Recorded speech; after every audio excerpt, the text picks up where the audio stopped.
Are you guys eating while watching this? If so, what are you eating? I hope you're eating chips. If you're gonna eat some hot Cheetos, some lemon hot Cheetos.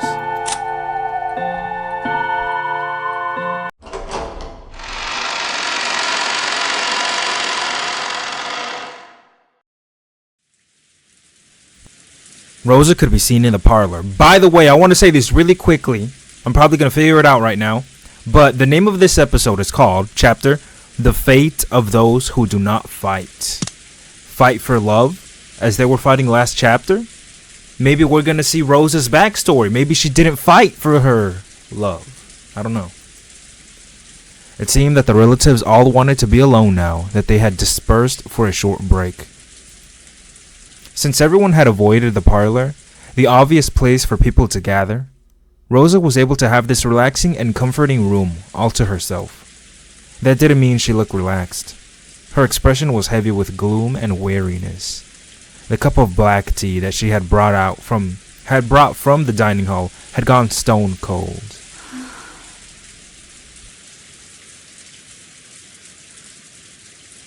Comforting silence.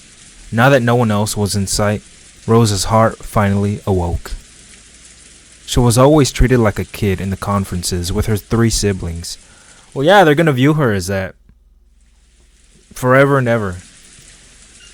She had no influence at all. But, possibly because of that, she was apparently considered to be a neutral party. The siblings would often ask for her agreement, sometimes even treating her like an adjudicator or a judge. Adjudicator?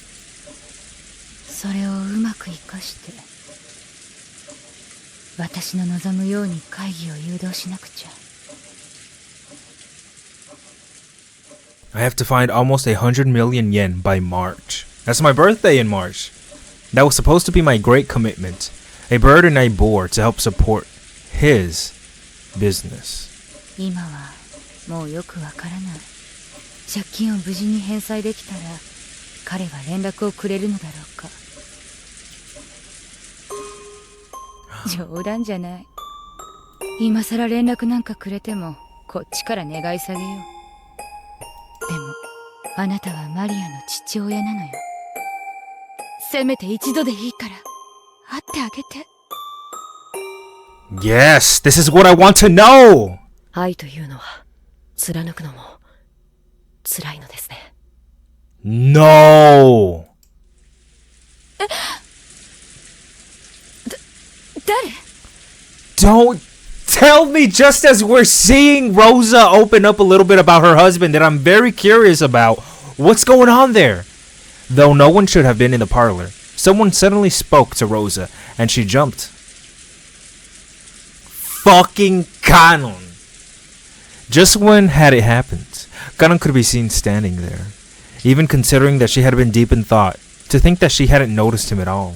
It's almost like he just appeared there. ごめんなさい。 Bye. 考え事をしてて気づかなかったみたい。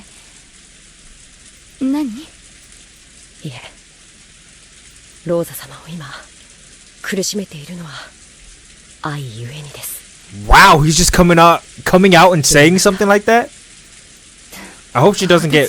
Yeah, that is very sudden. I hope she doesn't get pissed off because when people get surprised like that, they can get pretty angry. 何の話かよくわからないわ。 Right.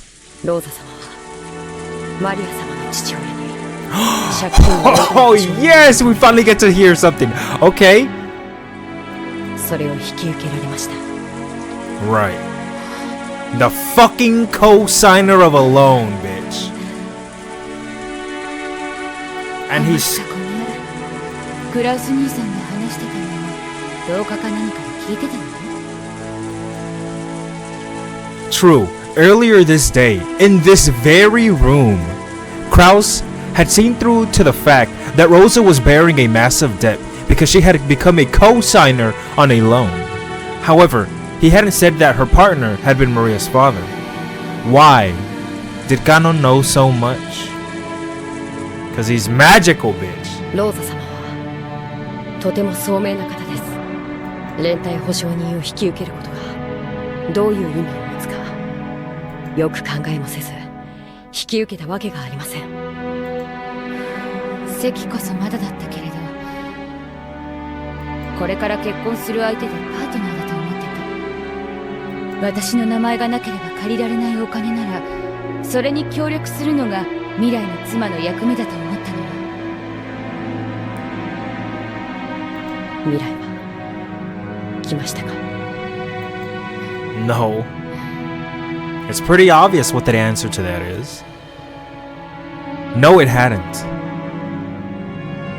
So afterwards, Rosa was always alone, and Maria never had a father. However, time moved on. Maria, who should have been a symbol of their union, just kept growing, almost like a living hourglass, measuring the length of the hell Rosa had crawled through. Because of that, Maria's growth hurts. 皮肉よね。私はあの男のことを何度も忘れようとしたの。でもね、忘れても借金は消えないの。It was only natural. And so, whether or not she forgot her love, she had to do all she could to pay that money back. でもね、こうもね、私が立派に返済しきったら、それは彼が私に与えてくれた愛の試練に打ち勝ったという意味になるの。結局は返さなくちゃいけない借金なのに、どうしてその結果得られる愛を先に自ら捨てるの？返済してから考えても遅くはないと思う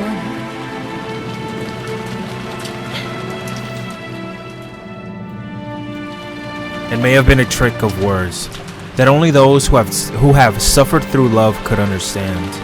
Even Rosa vaguely realized that she might have been deceived. However, if she was able to succeed in paying back the loan, he might acknowledge her usefulness as a wife.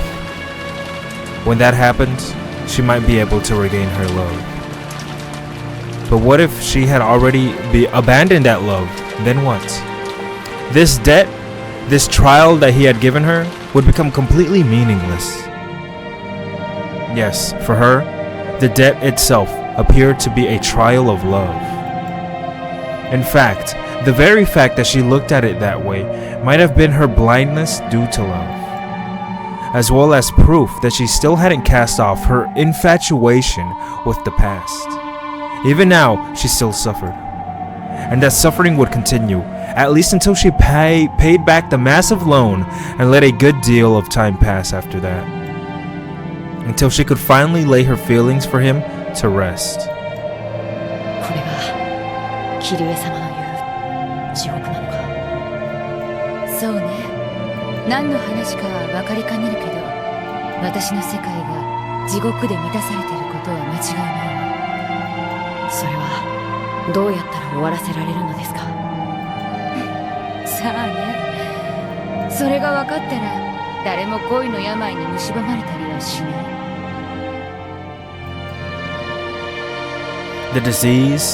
That disease is a serious one. It sometimes eats into a person for their entire life, spreading to and hurting the people closest to them. That disease was torturing her now as much as it ever had. That's a fucking strong emotion. 話が出たから言うけど、彼女の話は私にとって希望、夢なの。Really? Well, her triumph, I guess, but the 18 years of suffering, though she had her man stolen from her, she persevered for 18 years. She was strong in doing that. She never fell to despair, and instead continued to support Rudolph, lying in wait for a miracle. But she got lucky. マリアはまだ9歳よ。桐江さんが待った18年のまだ半分じゃない。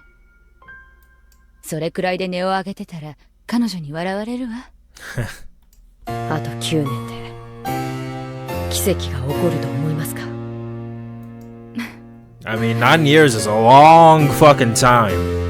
A lot of shit, anything could happen in 9 years. Fuck 9, 1 year. それを疑ったらおしまいよ。Yes, you know what? Oh, this reminds me of something. Yes, if she doubted that right now, then all that time that she waited up until now would have been meaningless. She would have done it for nothing. Waited, suffered through that, endured that for nothing. ある意味、私は亡霊なの。私はすでに死んでいる。それに気づかず生きている。決して来ない人、永遠に待つ亡霊。 Don't say that, Cannon. そうよ。彼の夢を応援したいなんて甘えたことを言ったあの日に、私は多分もう死んでいた。やっぱりあの日は後悔すべき日だったのかしら。俺には夢がある。海外を巡りたい。このちっぽけな日本を飛び出して必ず大物になって帰ってくる。懐かしいわね。あの頃の私は互いの途方もない夢を認め合うのが恋人同士だみたいな考えだった。I mean, who wouldn't if you love someone? 私がデザイナーとして大成してパリで新作を発表して、 I don't think your life should be, your dreams should be thrown away if you love someone. Right. 取材時にもみくちゃにされるなんて夢を楽しそうに語って喜ばせてくれたわ。思えば本当におかしな地に足がついてない日々だった。互いに互いを浮かれさせてふわふわし合ってる感じだから、彼が日本を飛び出したいなんて言い出した時、私はそれを喝采して応援を約束したわ。 Okay, you know, go with him. Obviously you would be together. Acknowledging each other's great dreams that might never be is a standard sort of pillow talk for lovers. Oh, wow. But once they started to translate into actual action, from that point on, I should have been serious and practical. 私はあの日、彼を見送ったことを長いこと誇りにしてた。今も誇りにしてる。でも後悔をしているんですね。そうよ。あの日泣きわめいて反対してたら、私は地獄に落ちなかったかもしれない。それを笑顔で見送ったのが私の勝利？違うわ。それはある意味戦うべき時を自ら放棄した不先輩みたいなものだった。私はその負けを美化して男の海外への挑戦を笑顔で見送り、海外しく娘と帰りを待つ良き女の幻想に酔ってるだけ。電話一本よこさず彼が教えてくれた住所への郵便も転居先不明で戻ってくるのにね。Wow, what a situation. I'm thinking, I mean, he wanted to explore the world. You wouldn't go with him? I would expect you would go with him. But he just disappeared. He just left the country and you've never heard from him ever again. I'm thinking, what if he just, you know, simply died? Again, I guess the very extreme thing would be to assume that he just moved on with life, just went on to find another, which I feel like that's obviously extreme. I don't know if I would immediately assume that. But it has been 9 fucking years. So shortly before, like around the time Maria was born, he just disappeared. 戦うべき時に戦わなかったことを死ぬまで後悔する地獄。私はその地獄に娘まで引きずり込んでいる。いっそ誰かに殺されたい。お前はすでに殺された。亡霊なのだと宣告されたい。恋は戦わなくちゃ地獄を這う。Ah. そう。恋は戦うも I'm getting that beaten into me. 勝って得るか負けて死ぬか。の。でもどうか死を恐れないで。なぜならそれは安らかな眠りだから。真に恐ろしいのは勝てず、そして死ねもしなかった眠れぬ亡者たちの落ちる地獄。Oh. Again, regret. I always hear that fucking phrase. Regret is dying and no, hell is dying. And having regrets that you could have done something. その地獄に And I guess 終わ she's... りはない。 Oh, right. 恋の戦 I mean, look at her. She's suffering so much even now. 死ねもしなかったものに最も残酷なんだ。 To have it be unresolved? 恋は当たって砕けろってわけだ。そういう討ち死にはせいせいするよな。人を最も苛 so む毒 torturous. 薬が恋を腐らせて作るという。その苦しみはどのような悪趣味な地獄の拷問をも上回る。She said this as a warning to motivate her double and little sister, encouraging her to take on any trial, no matter how severe. わかります。 Right. After all, when my desire to have Battler-san one day accept me wells up in my chest, I can feel the seed that resides there. その種を芽吹かせるも死なせるも自由。でもそのまま胸の中で腐らせれば、きっとその毒は私を永遠に苛む。それこそが我ら千年の魔女をしても最も恐れる世界で一番恐ろしい拷問だ。 I imagine it would be worse for witches. 1,000-year-old witches specifically? I mean, imagine living that long with that eating away at you. That's hell. That 見 would be 届け hell. よ、恋を愛を軽んじる者たちよ。このローザの地獄こそが恋の種を芽吹かせる勇気を持てず、腐らせたる者がたどる末路。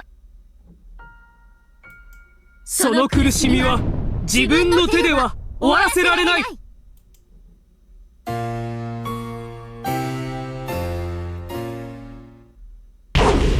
So I'm guessing the people they're fighting, they mirror each other a little bit. Because in the way that Rosa let that love pass by, Kanon, in a way, he did let that love pass by and rot inside of him. That's what he's been doing ever since the fucking beginning, right? Even in episode 2, when he was over there with Jessica at her school or whatever, at the very end of that episode, he did say something along the lines of how much he regrets it, how much fun he had there. But again, him viewing himself as furniture, unfit of love. Even no matter how torturous it was, oh man. Huh. Just now. Was that a red light? Yes, it was a sword. It was Delanor's sword, wasn't it? What? 失礼しました。何？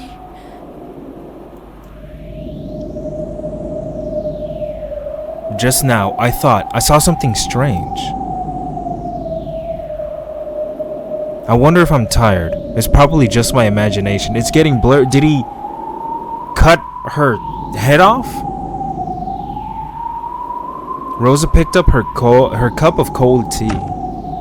When she did, she saw a small red rose petal floating on the surface. A rose.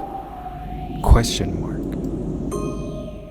そのソファーはローザ様が幼少の頃好んで横になられたものと聞いております。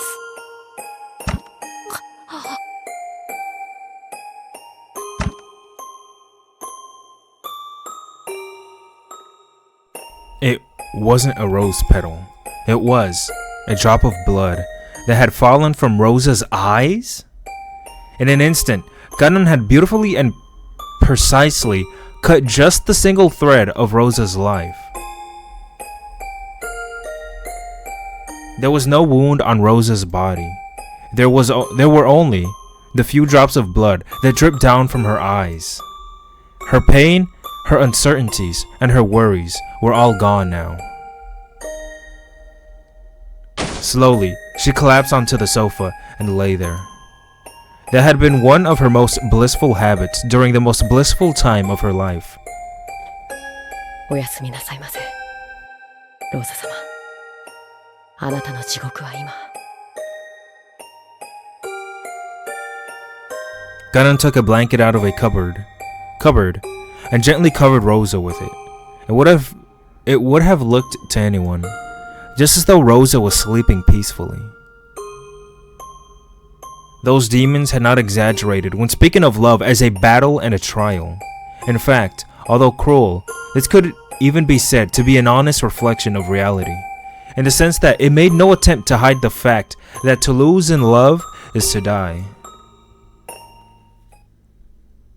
これで僕のノルマは終わりだ。見届けたか、悪魔ども。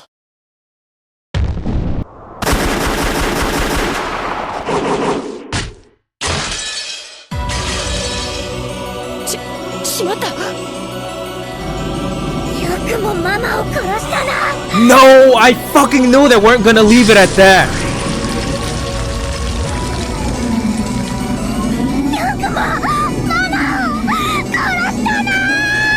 Oh no, Maria, please understand. Holy shit, what is she doing? That's all red. One of the two great witches of Mirage Sword, I think, Maria. Though she was just an apprentice, the power sleeping within her had impressed even Beatrice at the height of her strength. In Maria's eyes, though Rosa was the Black Witch, she was also the vessel of the mother she couldn't help but love. Her anger at having that stolen from her was near madness.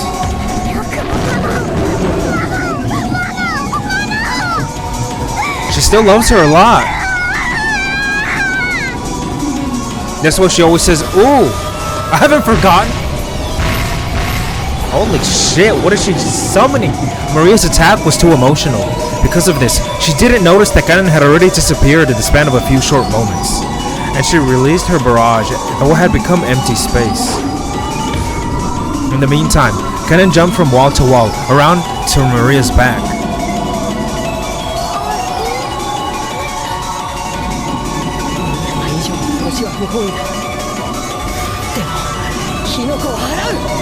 Oh, this is awful.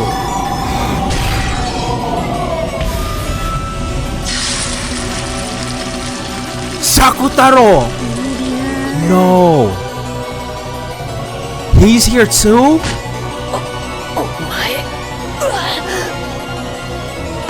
外交官特権。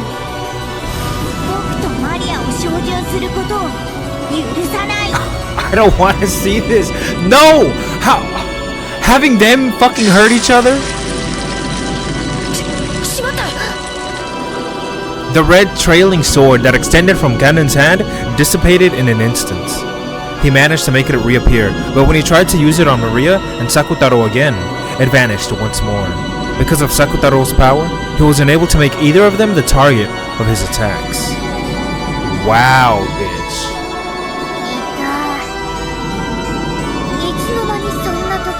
It would have been foolish to think that he was gonna have his trial be that simple, that easy. Also,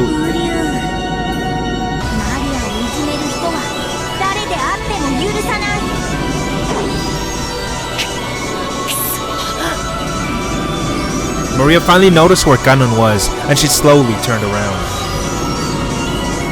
Ganon made his sword materialize yet again. But it's not working. But no matter how often he tried, it kept fading out like a flashlight with a dead battery.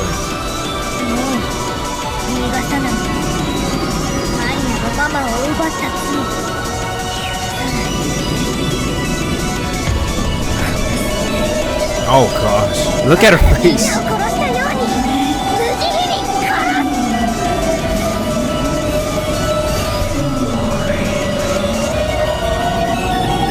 Fuck. As Maria howled, the entire parlor was surrounded by a cube of red magic barriers. It was a locked room, symbolizing a barrier that Ganon could never escape.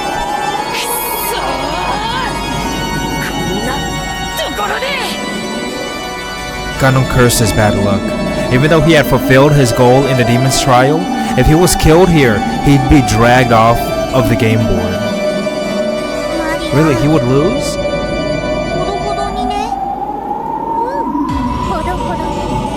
ママよりちょっとだけデカです。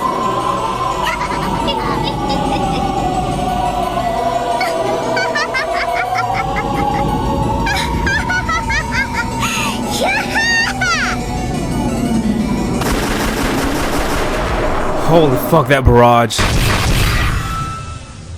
What? Her barrage was blocked? 誰？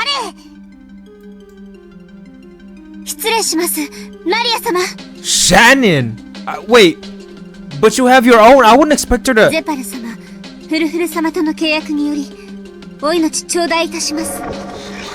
What? They're both gonna end.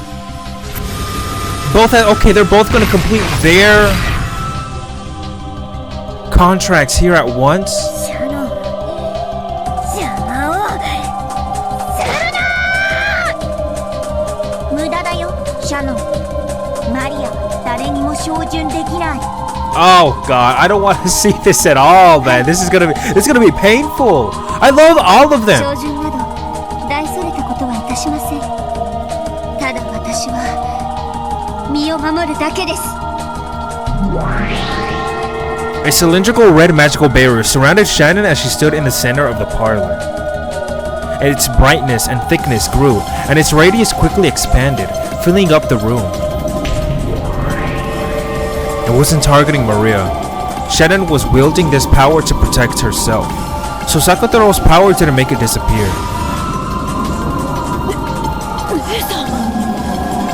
ジョーさんの気持ちはこんなところでついえるの。しっかりなさい。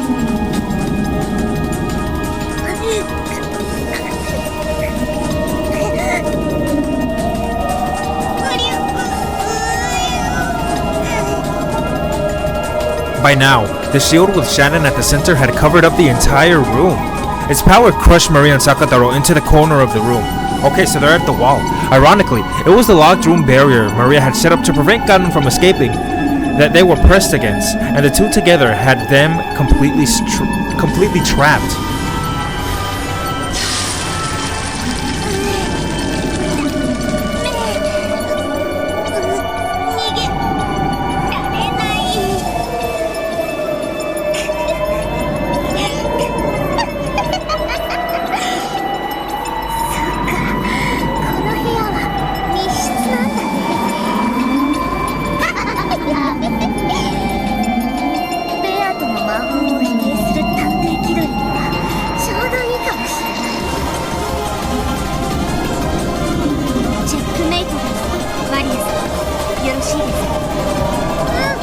She looks so serious.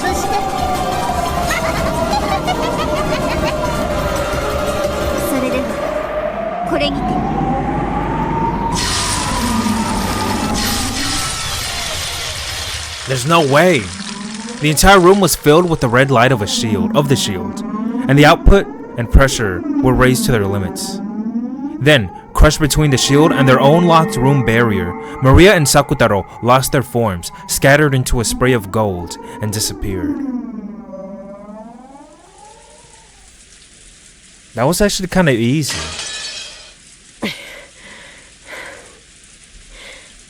ありがとう。ここで消えるわけにはいかなかった。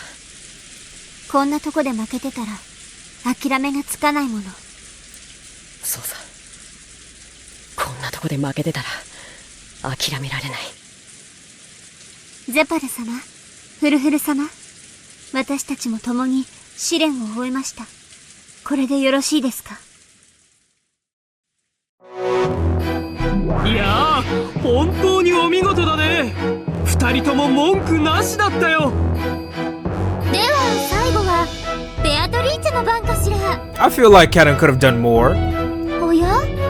彼女はどこに？ That was pretty easy, actually. もちろん、彼女の選んだ生贄のところにさ。さあ、私たちもそこに行ってみよう。Really? Okay.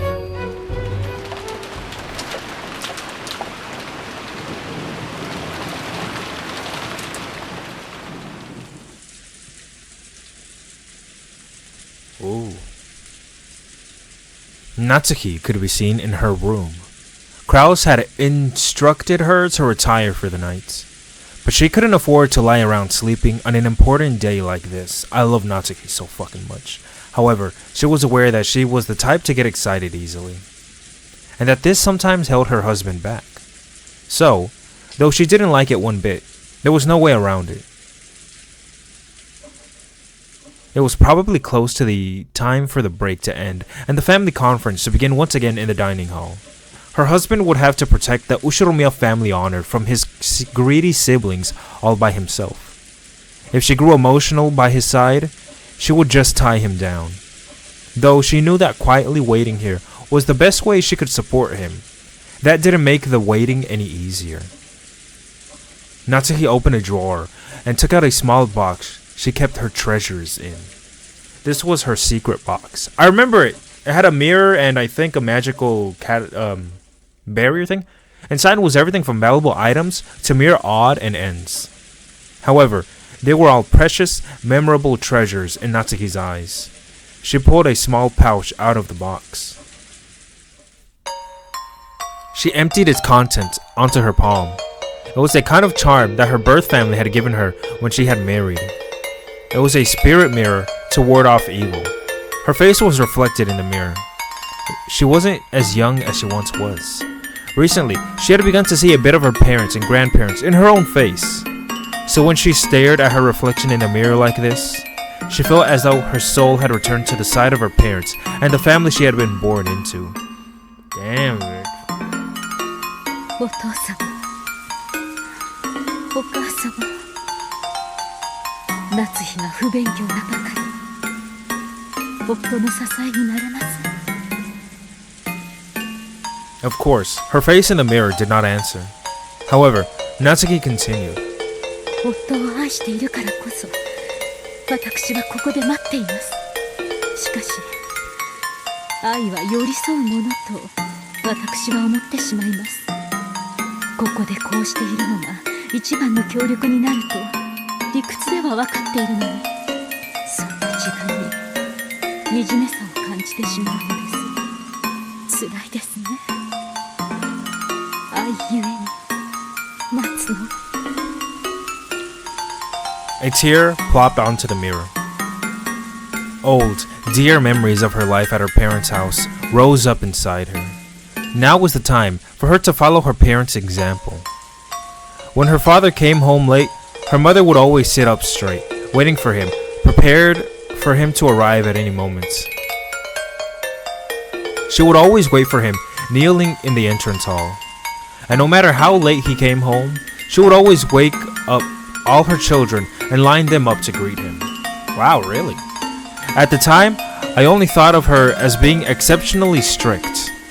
But at this age, I finally understand how strong she was, preserving in her love for her beloved husband, even after being left alone in charge of the house. その夫への愛ゆえに Persevere? 見知らぬ赤子を抱かされるのが許されなかったのですね。 Wow. The sudden voice made Natsuki jump up and look about the room. When she did, there stood a Western lady wrapped in an extravagant dress. 誰です？ Say it. Natsuki was confused. There was no one like this in the mansion. However, though this was supposedly her first time meeting this person, it felt as though she had seen her somewhere before. I know where. Multiple times, 6 episodes. Her anger at the ruffian who had snuck into her private room, and her confusion over the appearance of someone she didn't know caused her mind to go blank. So much so that it took quite a bit of time before she realized that this was the witch of the portraits. あなたが19年前のあの日に見知らぬ赤子を殺めたことに Right. 私は罪を問いません。 So these things that we've seen from each of them every single different episode, they are all factual things that have happened, overarching, whatever. 何の They're red truths. 話ですか？ Beto had chosen Natsuki as her sacrifice. It was because of what Natsuki had done to battle her. Really? Beato didn't know much about the details of Battler's birth. However, after discovering the fragments of the previous games, she had learned that there was a chance that Battler was the baby that Natsuki had pushed off a cliff 19 years ago. What? That wouldn't make sense. Chance? Although that was just a blue wedge that Battler used to protect Natsuki from being framed, Beato thought it might have been a confession from Battler himself. And if that was the case, to her, Natsuki was an enemy who probably forced Battler to live a painful life.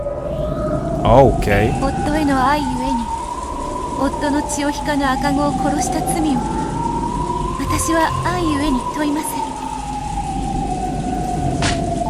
何の話か分かりません。出て行って、ここは私の部屋です。 Oh no. ならば私の愛ゆえにあなたを殺すこともまた。 Wow, Beato slowly stuck out her arms, and with both hands, she squeezed the air in front of her. That squeeze tightened around Natsuki's throat. She has that kind of power? Oh shit. Oh, are they charring her? Natsuki's heels lifted off the ground, and a faint purple hand shape appeared around her throat. Natsuki frantically scratched at her throat, trying to stop whatever was strangling her, but there was nothing there. So, to an outsider, it just looked as though Natsuki was standing on her toes in anguish, scratching at her own throat. Oh, scratching at her own throat, that's fucking I don't like that. 決意を見せました。私のバトラさんへの思いはそれに劣っているとは思いません。 I would hope not. 19年前のあなたの罪を咎めないように私も自らのこの罪を咎めません。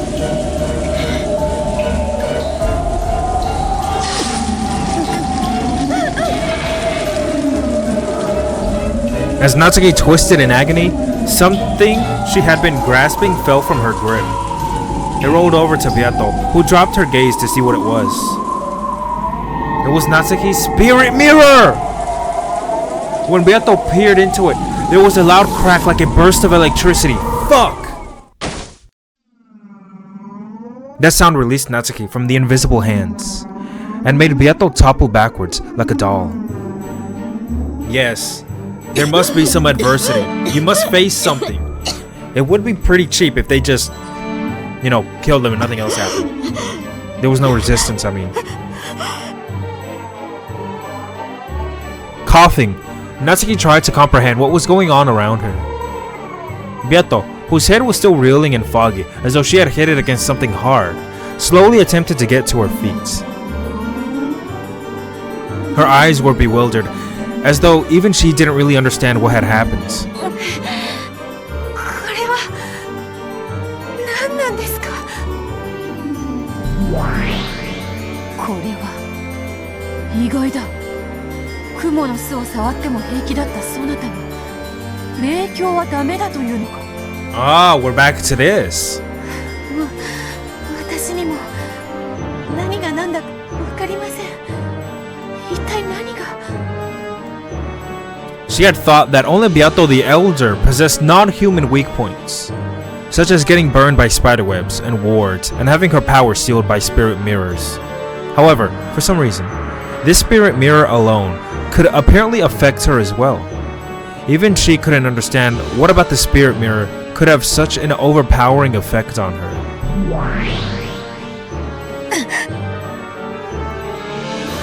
But Natsuki was different. She instantly realized that the reason for the hesitation of this unearthly being, this witch of the portrait, had to be the power of the mirror. So she rapidly crawled across the floor and picked up the mirror. No, she's smart! Then, she stuck it out so that Beato could see it. Beato still didn't fully understand what was happening, so still, sitting down, she looked vacantly at it. At this time, both of them understood the situation completely. Beato realized that the mirror was working some hateful power against her. And Natsuki realized that the spirit mirror had the power to repel witches.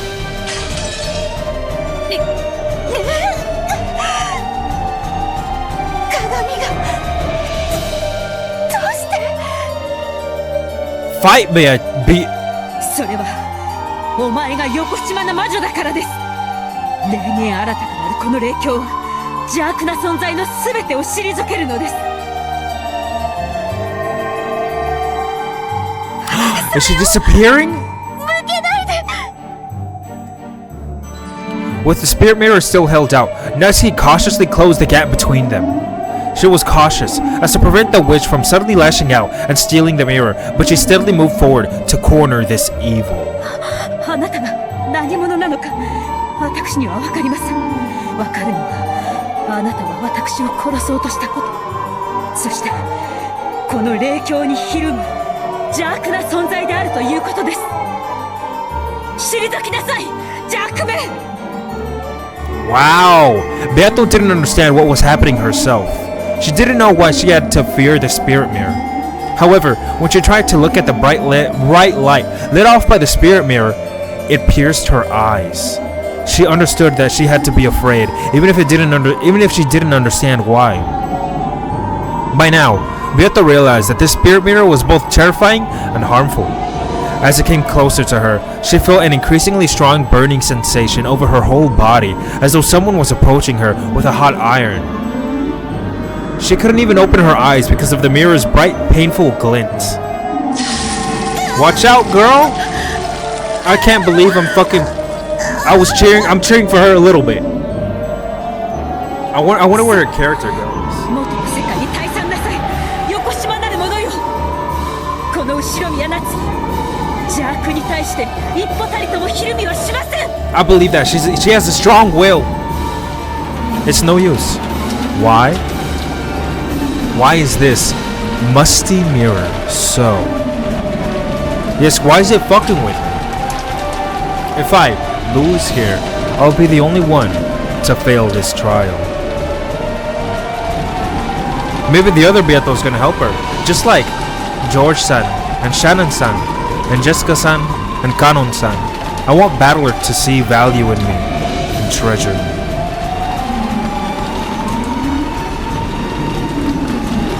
I finally managed to admit that, so I can't fail now. It went black. 諦めちゃうの？あなただけが？信じるんだ。愛の奇跡は必ず起こる。 I love Battler-san. Really? I want him to notice me. And I want him to recognize and accept my feelings. My reasoning for calling him father, as I dedicated myself to him, was that no one helps a parent. Was that no one helps a parent expecting something in return, and that helped me come to terms with getting nothing back. Wait a minute.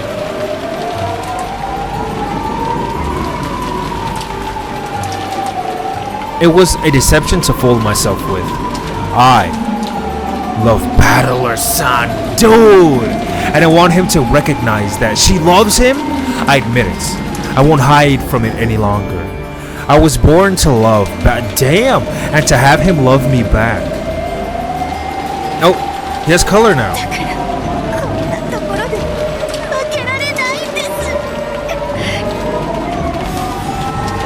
Well, you better fight.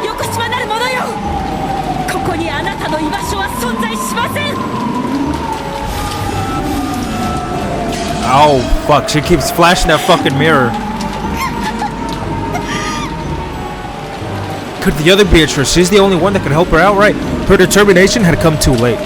If she had possessed it since the beginning, she would probably have finished off Natsuki on the spot without any hesitation. Because she had wavered, it had taken time to kill Natsuki, and things had ended up like this. But now, I am resolved. I want to love Battler-san. I want him to love me. Finally, it's coming out.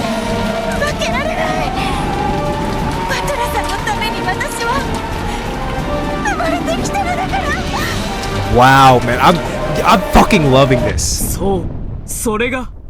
聞きたかった。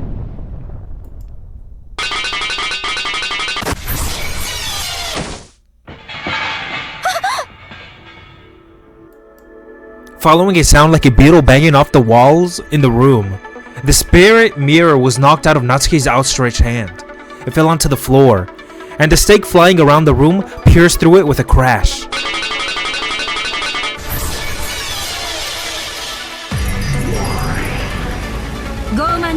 Lucifer? 久しぶりの獲物が古ぼけた鏡一枚でも私を愚弄するにも程があるわ。 They helped her out. Man, this fucking song. This song is so beautiful and so like inspiring. It gives hope. ベアトリーチェ様、試練の遂行を。 She's here to help you out. I don't know why I'm fucking cheering for this now, man.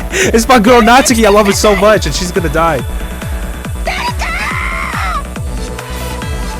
Now that the spirit mirror she had been relying on had been smashed, and another strange demon had been added to the fold, Natsuki could do nothing but run for it. However, if Natsuki made a scene and people gathered, the anti-magic toxin would burn Beato. Now was Beato's last chance. Choke her! And do it immediately, don't fuck around.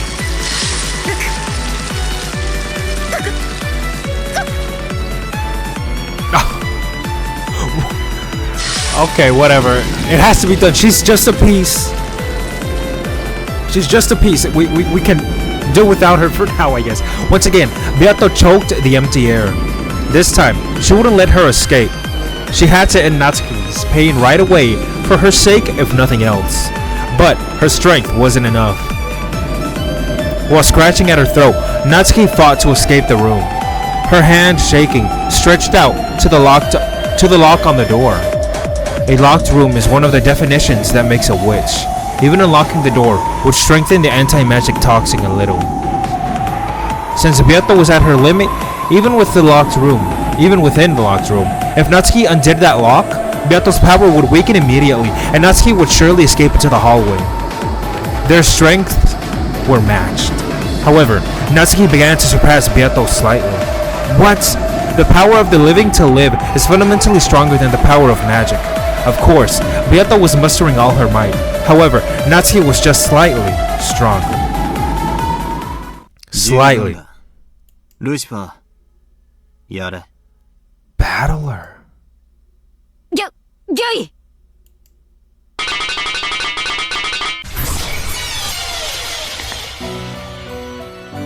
Oh, this song is even more fucking beautiful.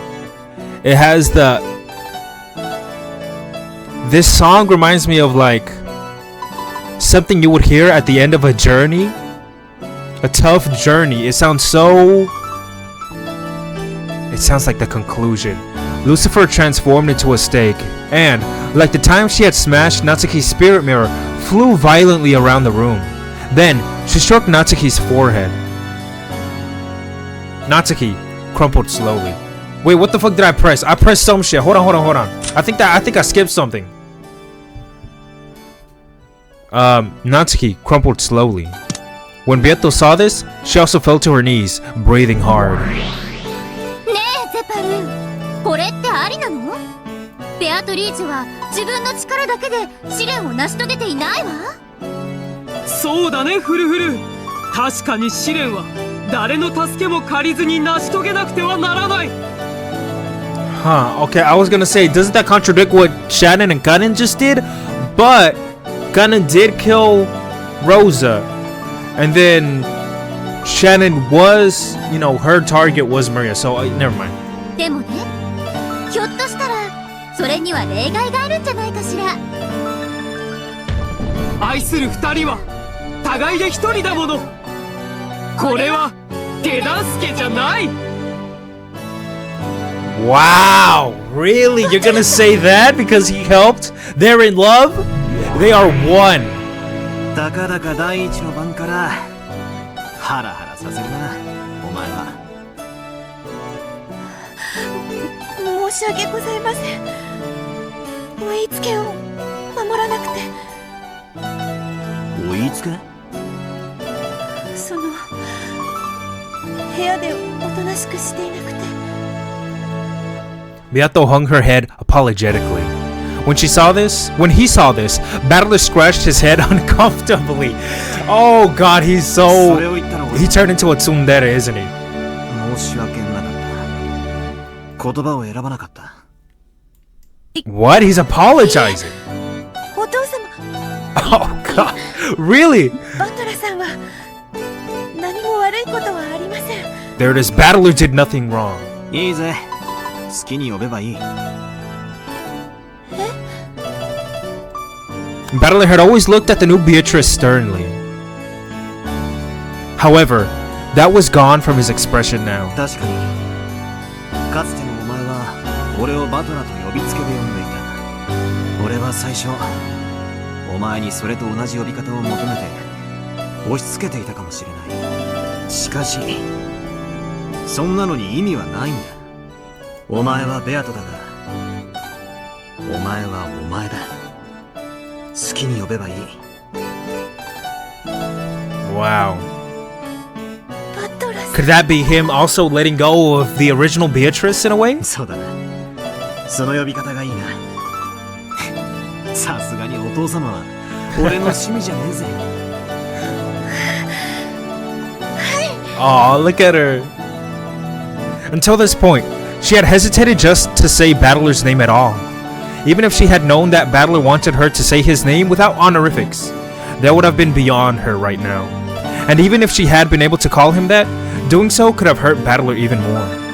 However, now that she was allowed to call Battler by his name, if you just looked into her eyes, there would be no need to describe just how happy this made her feel. ゼパルとフルフルに聞いた。おかしなゲームが始まっているようだな。Right. はい。 She's fighting for 変なこと you. してすみません。いや、いい。そういう無軌道で何を始めるかわからないところも実にお前らしい。それにその、まあ。 Oh shit, really? So she didn't need to do this. No, she doesn't need to do this now anymore. She doesn't need to go far. Even if she doesn't win the brooch, she has what she wanted. 二人一 Right? 人で挑むのが正しいことになってるらしい。 Is Battler gonna do his... wait a その通り minute. です、バトラ卿。 Is Battler gonna do one too? もしも見事我らの試練を勝ち残れたなら我らはあなたたち二人を祝福し、魔法の奇跡を授けましょう。 Real... こい Damn. つらがベアと I wonder if he's gonna join? のコーチに力を与えてたらしい。だからその効果は保証済みってわけさ。 Right.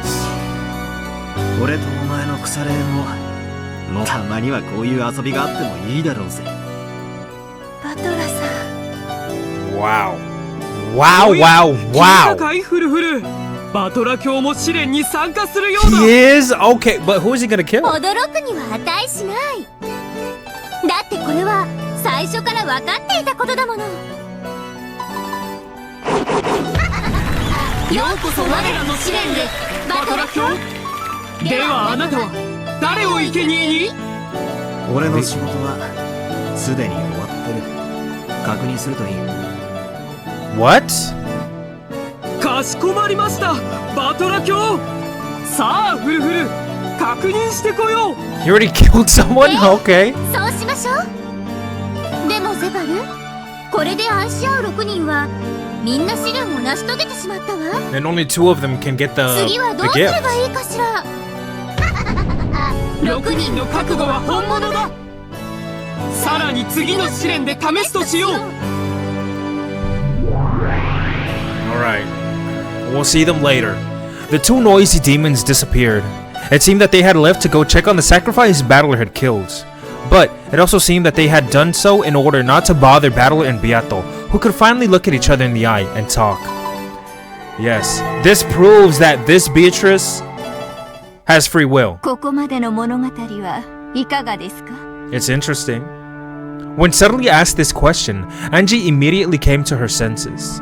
Then, realizing that she had become immersed in this woman's tale, she felt a bit defeated and tried to look displeased. 愛の試練云々で巧みにごまかしてるけど、ちゃっかりと6人が死んで第一の番を構成してるわ。 Right, so that's 6. うまいものね。ありゃ、ほんとだ。こいつは気づかなかった。 Amakusa clapped his hands as though he'd been outsmarted. Even though he'd figured it out before me, he played the fool. 愛し合う恋人たちの数がたまたま6人だっただけのこと。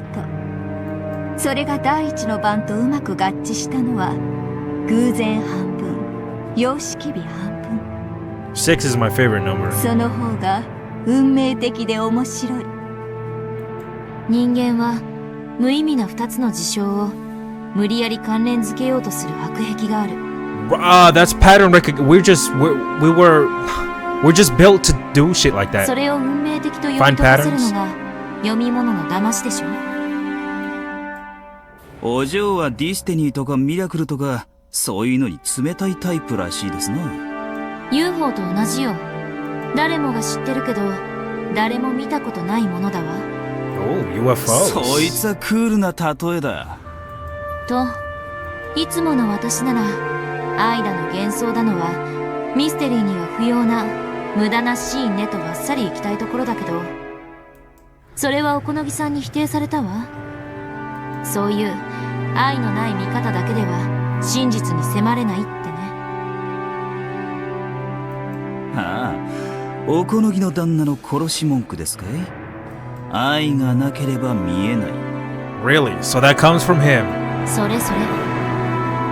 人の家族を物語の中で勝手に殺すことに対する怒りは置いておいて、あえてこの物語を書いた八条先生に敬意を表して言うなら、その描写には意味があることになる。何しろこれだけの文章量を割いて散々愛だの試練だの語ってる。 So this story right now, this episode, it never happened? This is the writings of this bitch. つまりこれがこの物語のテーマでありキーワードだってことになるわ。 Or well, she wrote it, but it actually did happen. おや、 There she is. 赤インク以外で書いた文字は全て読むに値しないとまで言い切る御人も多いというのに、光栄なるかな人の子よ、黒い文字も読んでくれて。 Black. 物語は書き手が何かを伝えるために書くものよ。そしてそれはどういうわけか、直接書いたら無粋という奥ゆかしい面倒な作法がある。愛がなければ真実に至れない云々という描写はこれまでの作品にも品質するわ。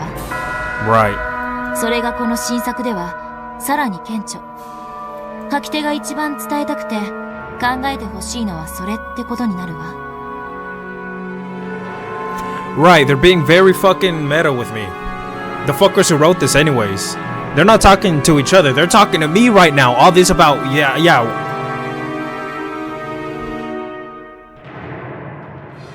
Thinking about it, there have been many scenes about love since Beato's first appeared.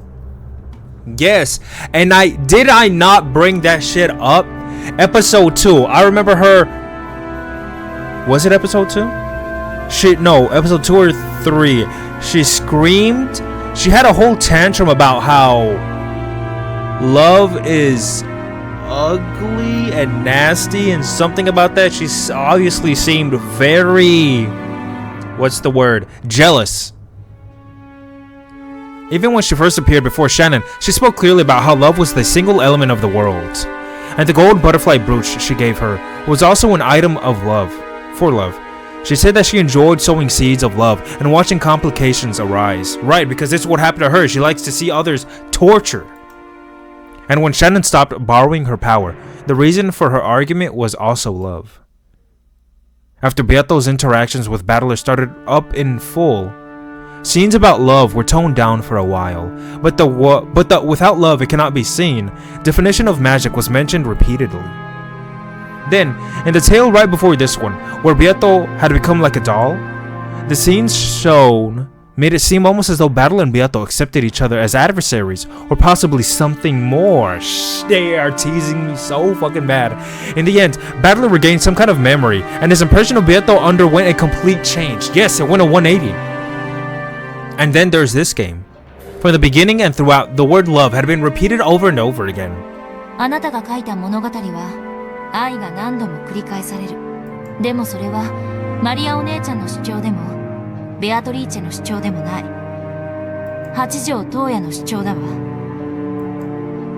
そうです。それこそが私が語りたいこと、そして私なりの答えなのです。答え？じゃあつまり12年前の事件は全ておかしな悪魔の愛の試練で引き起こされたと？バカバカしい。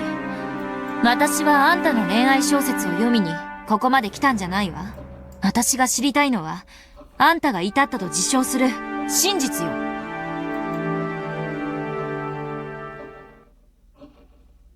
愚かなるかな人の子よ。これだけ文章を割いてまだ伝わらないというのですか。 Alright, what are you talking about? With an obviously condescending gaze, Hachijo shrugged. She's getting pissed off now. It was clear that she was trying to provoke Anji. She was probably hinting, if you can't stand talking with me, you can get out. Perhaps even, if you're going to read my noble work and fail to understand it, what's more, not even try, you can get out of that reason. You can get out for that reason as well. Under normal circumstances, Anji would already have thrown a fit and left. However, Anji couldn't do that. Though she found it sickening that a stranger was playing around with her family's fate in these stories. After reading this far through her tale, she was growing increasingly certain for something else. Just as Hachijo's followers said, this tale really did have the same presence, the same scent, as the tales written by Beatrice. The author was certainly different. However, the tale had the same scent, because its author had arrived at the real truth. Anji was beginning to acknowledge this. Hachijo Toya was one who had reached Beatrice's truth. An endless witch like Beatrice, who could add to the endlessly stretching parallel worlds of the cat box. ベアトリーチェの真実にたどり着いたものならば、私でなくとも新たな物語を紡げるでしょう。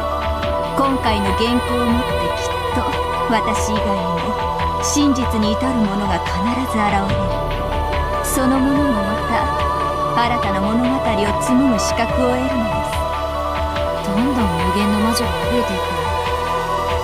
そう。Is that supposed to be like...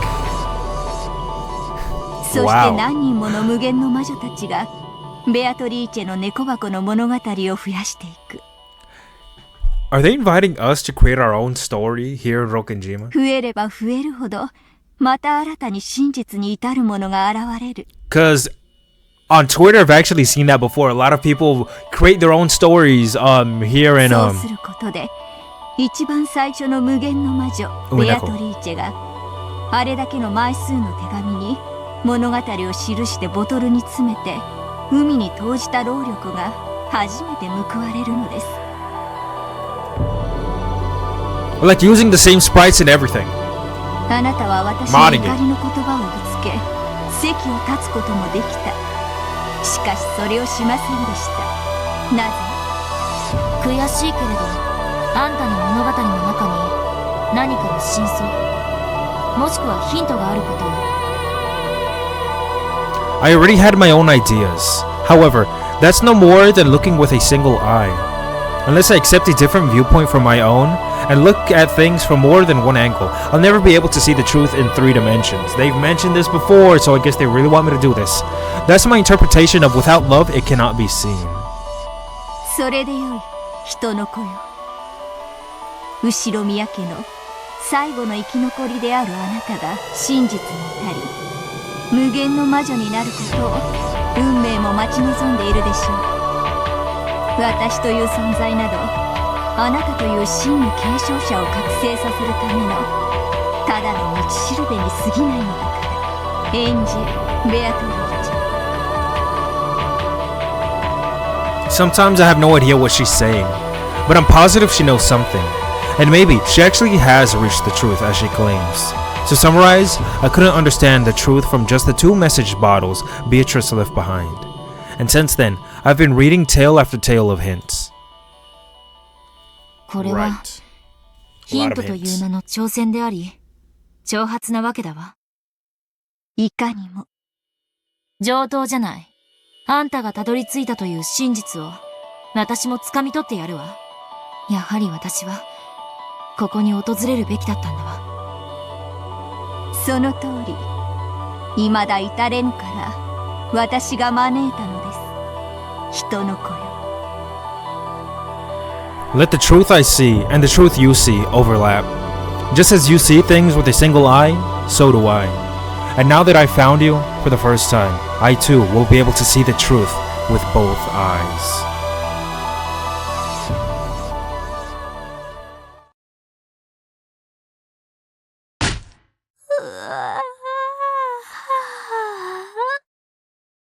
Yo うやく第一の番が起こりましたね。すっくすく眠い展開でした。片目に目やにがついてるぜ。どこに？いい加減なこと言わないでください。お望み通り始めるぜ。まずは第一の番だ。Damn, bitch. Finally, the first.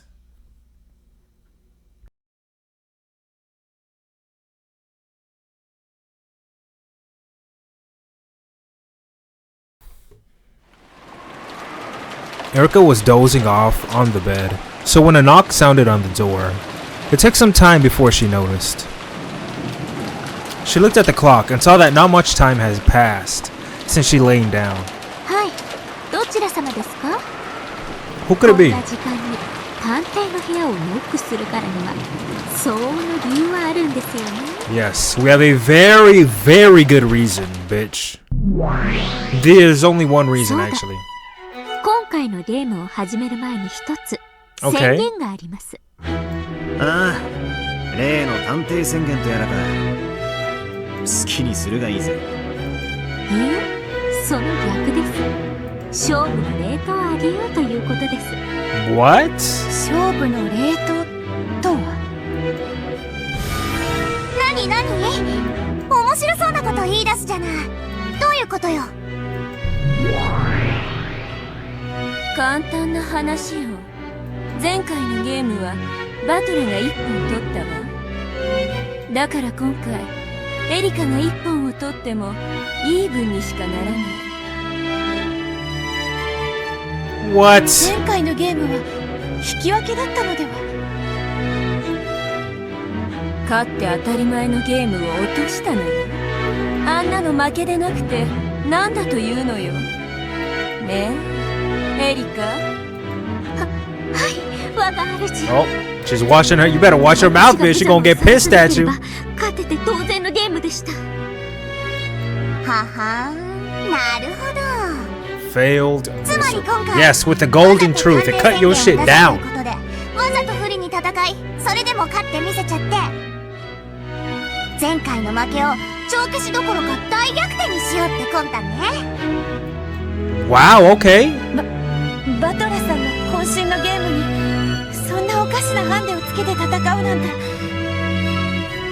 What is the proclamation? The candy cap, I mean? She said a detective's proclamation. Right, where is it? 身の程知らず以前に失礼です。そうだな。 Isn't that like she's just proclaiming, I'm the detective, that's it? むしろ負けた時の言い訳にするための保険にすら聞こえるぜ。確かにそういう見方もあるわね。勝てば大勝利。でも負ければ言い訳可能なんてちょっとエリカ側に虫のいい話だわ。 Right. But 大 this... 丈夫よ。ちゃんとかけるものは公平だわ。 Yeah, what are we betting exactly? 探偵宣言なしの人間で勝てればバトラたちの魔女幻想は粉々の再起不能。でも逆にエリカが負けるようならこのゴミくず探偵は忘却の深淵に最悪のかけらと一緒にぶち込んでやる。 She doesn't have to be so cruel, man. Oh god, she has a lot to fucking lose now. ね、公平でしょ。探偵という超人でなく、ただの人間が魔女幻想を打ち破るという最高の勝利。それと引き換えに自身の破滅をかけてるわけ。No, she doesn't. You're wagering it for 私はかつて her. のベアトとあんたのゲームみたいにダラダラとぬるいゲームを繰り返されちゃもうだから勝負のレートを上げて一気に勝負をさせるわけ。 Wait. I got the impression that we win. Erica loses, obviously. She gets thrown to the wolves, to hell, to the worst fragment. But what do you mean by settling it all at once? This is it? まあ確かにそうね。今回のゲームをバトラが通しちゃったら、ベアとのゲームにバトラが勝利したことになり、ゲームは終了してしまう。Wait a minute. Wait. I think we're moving a little too fast. What do you mean by sell the game? Usually when they say that, they mean they're throwing the game, right? They want to lose. So if he loses, it will mean that he won the actual game. ある意味、逃すことのできない決戦だものね。Oh yes, because he's okay. Yes, this is what I was asking. What I was wondering. If Battler wins, right? Or the human side wins, then he also would still in a way win, because that's what he was fighting for the entire time. So he will finally be let go of this 2-day cycle. 言い分は分かった。エリカはそれでいいのか？ええ、もちろんです。 No, the fuck she's not. No, she's not. 敗北で失った主よりの信頼を取り戻すために私は自分の破滅すらもかけるのです。 You don't sound so sure about yourself. お前の意志なのか？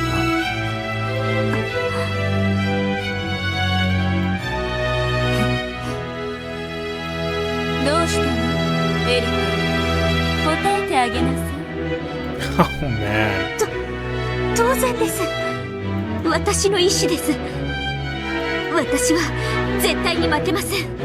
探偵宣言なんかなくてもあんたを必ず打ち破ってみせます。 Okay, so detective proclamation. Again, they're proclaiming that, oh yes, they're not gonna come out in the open. Is that what she means? Because that's what it sounds like, just using the word on its own. However, her saying this line right here makes me think that she is not gonna do it with like some powers or reasoning or some sort of deduction. I don't fucking know.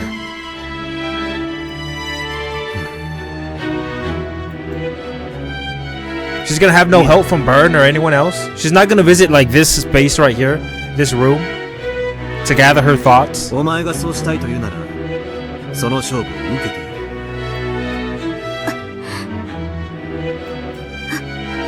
ありがとうございます。受けたことを必ず後悔させてやりますから。まあ、思えばバトラだって人間側だった時はずっと探偵権限なんて便利な力は一切なかった。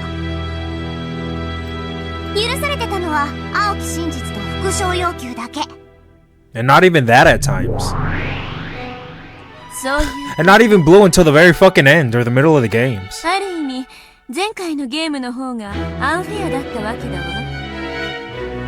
それで勝ちを落とすのだから、それは負けと全く同じ。 What face is she making? 好きにしろ。お前が探偵宣言をしたくなったらいつでもすればいい。今はそれを保留していると理解しておく。誰が宣言なんかするもんですか。あんた程度の相手に。 Wow, man. I feel like that's gonna you know, she's definitely gonna use that in the future, isn't she?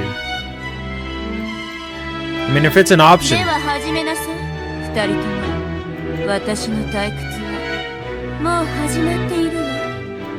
お任せを、我が主。必ずや魔女幻想を打ち破ってご覧に入れます。 You can hear the excitement in her voice. Look at her eyes, too. Oh fuck. Her face instantly reverted to a 180. George and Jessica had been the ones knocking on Erica's door. They were asking whether Battler and Maria had come to this room. Of course, they hadn't.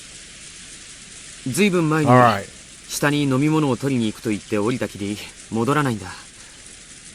ひょっとしてエリカちゃんの部屋に来てるかなと思ってね。来るわけないです。 Alright, everyone, let's get it fucking straight. Get your theories ready. 屋敷にでも行ったんじゃないですか？屋敷の The fuck is gonna happen? に電話してるんだけど、誰も出なくて。 Okay, you called the servants' room of the dining hall, but no one picked up. Just now, or when was it? Hold on. I'm sorry to do this, but let me just check real quick. A good while ago, they went downstairs, saying they wanted to get something to drink. We thought they might come to your room. Okay, so not that long ago they called? Oh. あなたたちはここにいてください。私はちょっと屋敷の様子を見てきます。あ、危ないよ、こんな時間に。この閉鎖された島に不審者がいるはずもないじゃないですか。いとこ部屋とやらにいてください。何かあったら連絡しますから。ゲストハウスの使用人室の人たちにもゲストハウスを出ないように伝えてください。では。Wow. ちょっとエリカさん。 She immediately just left. 変わった子だね。After speaking her mind and not listening to anything else, Erica dashed down the stairs and rushed outside. Okay. Got the new... Did she lock everything? 夜が明けてから発覚がパターンでしたが、今回は即勝負できましたか。ゲストハウスで事件が起きていないとなると、惨劇の舞台は屋敷ってことになりますね。 Yes. Though she had an umbrella up, Erica got drenched as she sprinted. She barely licked the raindrops that dripped down her face. Brashly, fuck, barely. Erica was now at her most energetic. Yes, this is what she lives for, man. She lives for stuff like this. It excites her. According to her memory of the previous game, the entrance to the mansion would be locked at the same time the family conference started. However, the lock was undone this time. Had someone unlocked it? Or had the lock not been set? Or had it not been possible to set the lock? まあ、考えたの無駄ですね。そうなる。ゲームマスターの気まぐれかもしれませんか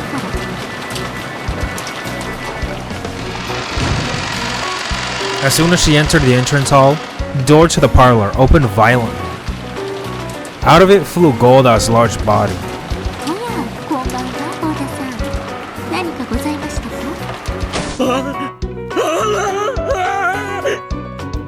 警察！救急車を！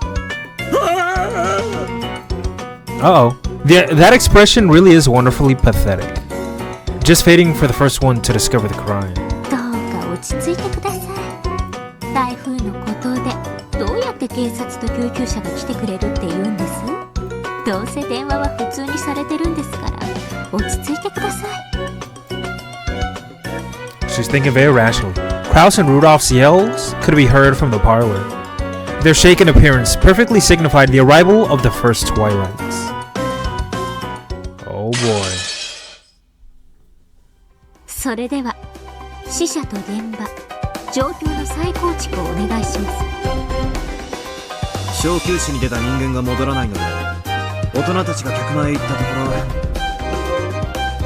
ろ扉が内から閉ざされて開かなかった。後にわかるが客間内の帽子掛けが観音開きの扉に内側から缶抜きにされていた。扉は内から閉ざされ、そして窓も内側から施錠と言いたいわけですね。そういうことだ。外に回り窓から客間内を見たところローザがソファーに不自然な格好で横になり額から血を流しているのが見えた。 Oh. So Cannon... Oh my fucking god. Did he... Either he stabbed or he slashed at her and cut her fucking the top of her head off or stabbed it. Holy shit. そこでガラスを割って客間に入り他にマリアも壁際に血まみれで倒れているのを発見した。なるほど。 It's gonna be a little hard to. それは大騒ぎですね。 It's gonna be a little hard to explain away, but hey, we've explained away so much bullshit before. We could come up with something. エリカが屋敷に入った時、玄関が施錠されていなかったのはこの客が外から確認するために出入りがあった。その直前までは施錠されていたため、他にも姿を消した人間たちが屋敷内のどこかで倒れている可能性があるとして、大人たちは屋敷中を探し回った。先ほど長々と見せていただいたゲルカス妄想での犠牲者と死んだ場所は実際にも同じですか？同じだ。客間にはローザとマリア、それから夏日が自室でキリエがクラウスの書斎、エヴァはバラテーユ、いえ貴賓室に移動させたんでしたっけ？そうだ。エヴァの遺体は貴賓室で見つかる。 Okay. これで犠牲者5人ですね。おや、第一の番には1人足りない。6人目は誰でどこです？ Yes, we didn't know yet. The one who Battler killed. Who could it be? Could it be his dad? Could it be? What if it's Rudolph? 旦那様、この部屋にもチェーンが。切断しろ。 Oh, never mind. 犯人が隠れてるかもしれねえ。ゴード、やる。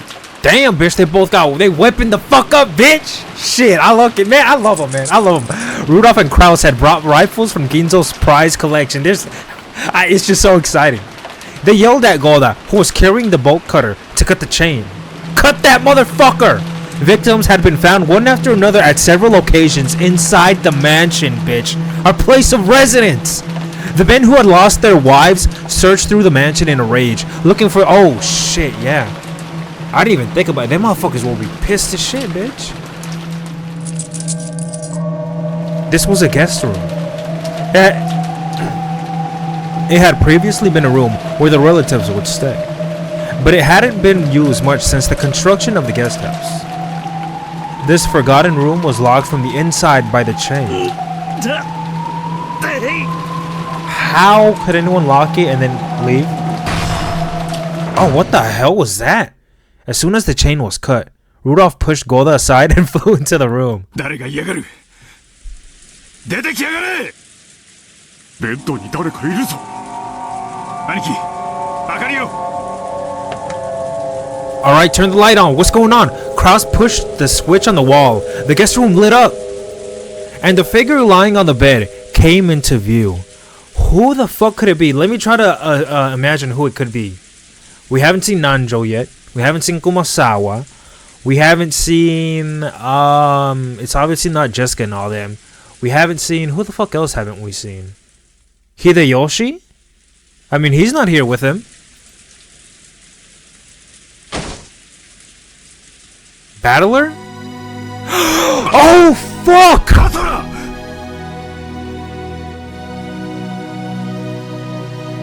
Wait, did I say Battler right before? I don't know if I said it or if I just thought it, but as right before they showed him. お前、どうしてこんなところに。 Wait a minute. Is this the first time my boy's died? Isn't this the first time he's died in the games?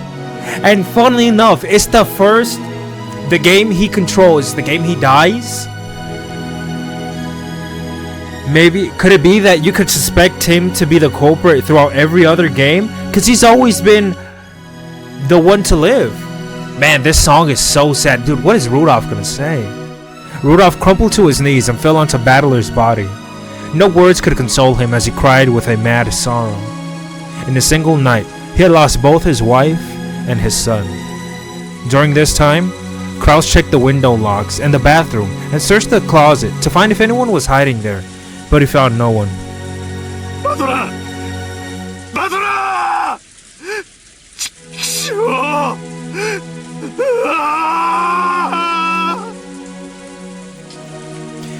It's so sweet hearing this. Because they play around so much, but you can really tell that he always did love Battler. 信じられんことだが、この部屋も密室だ。またですか？ Man, he's really making it fucking clear what's going on here. キリエさんのいた私の詳細、ナツヒの自室、エヴァの貴賓室、ローザ親子の客間、そしてこのバトラ君の客室。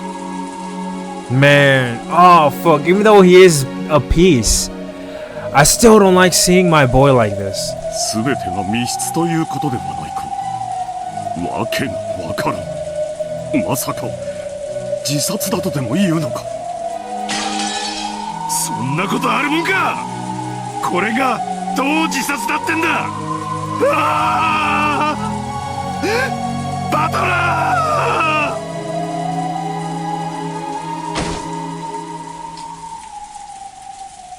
おや、 He really did love him. Alright, これは now then, what do you gotta say? まさか6人目はあなた自身とは。 He went to kill himself. Isn't that some shit? たまには自分殺しも面白いもんさ。Is it?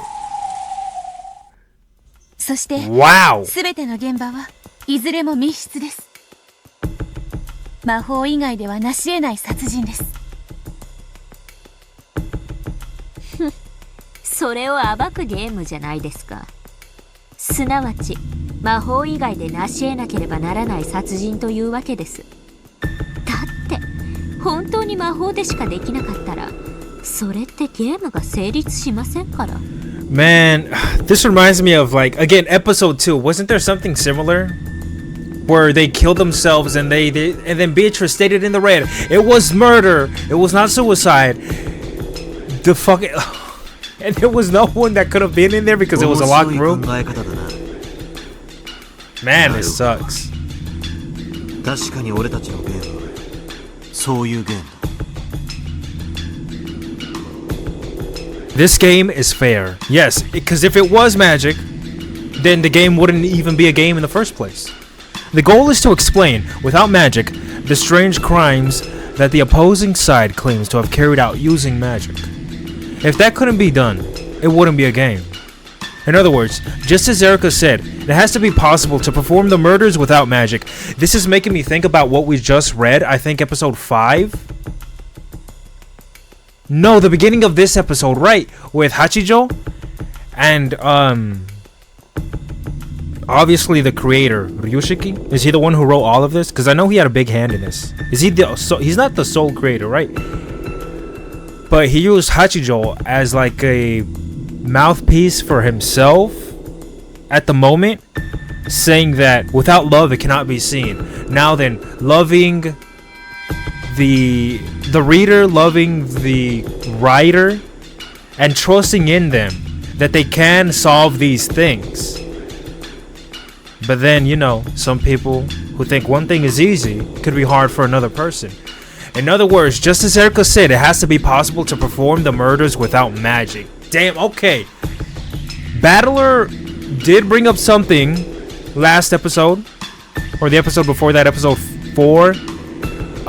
Could it be said that using like some smoke, for example, like nerve gas, that would bypass the lock, because obviously there's cracks in the doors, but it would also be murder. Hey, that's an idea. To view it from the opposite angle, the witch side had a certain responsibility. They have to make a crime that can be reproduced with tricks and not magic. As long as the human side can't figure out those tricks, the witch side can use all kinds of magic and illusions. Fuck, really? I mean, that's the only explanation I have. Using some sort of gas, using some sort of, I was gonna say liquid that they eat, but didn't they say that traps like that are not, like Nox doesn't permit that? In other words, in order to carry out a locked room murder with magic to carry out, it is necessary to create a crime that is possible to carry out by human hands. So you have to imagine, man, this shit is so cool. Yes, they went in there to hide from the killer, locked themselves in, and then with smoke. セールチーヤでムカつくクラスメートたちを殺せと七姉妹に命じた時、どうして彼女らにそれができなかったか、そしてマモンが言った意味が今ならわかるわ。I remember that fucking episode very well, man. I got so fucking pissed off. I got so fucking pissed off. And at the time, I was thinking, is Angie a little bit of an unreliable narrator? Because they're making her seem like such a Mary Sue, to where everyone hates her. Her life is just awful. Like they really want you to sympathize with her, and I did, but I had that at the back of my mind. What if this is all bullshit and it's just how she's seeing it? How she's taking their words. 自らの手で成し遂げられることしかできないということか。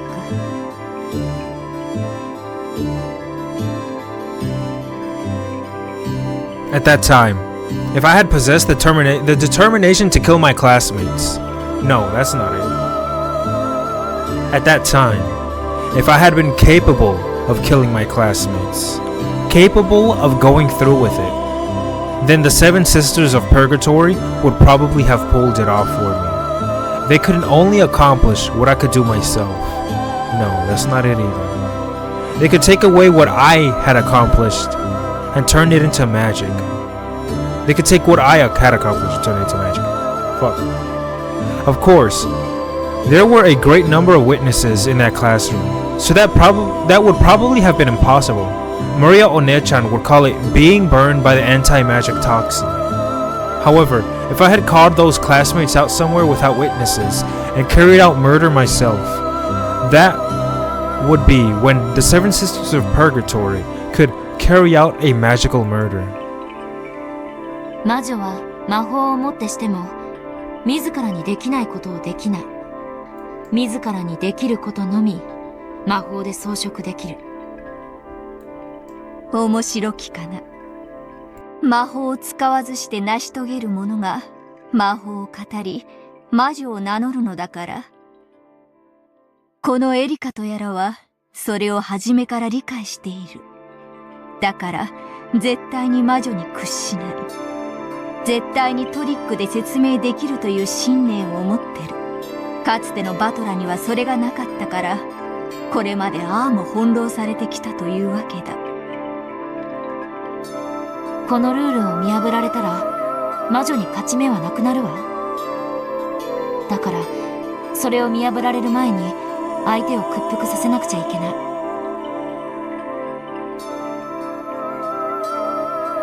長引けば長引くほど、そしてヒントを与えれば与えるほど魔女は圧倒的に不利になっていく。Once again, my thoughts are spinning in circles. Why did Beato prolong this game until she lost? It's almost like she wanted Battler to eventually win or something, right?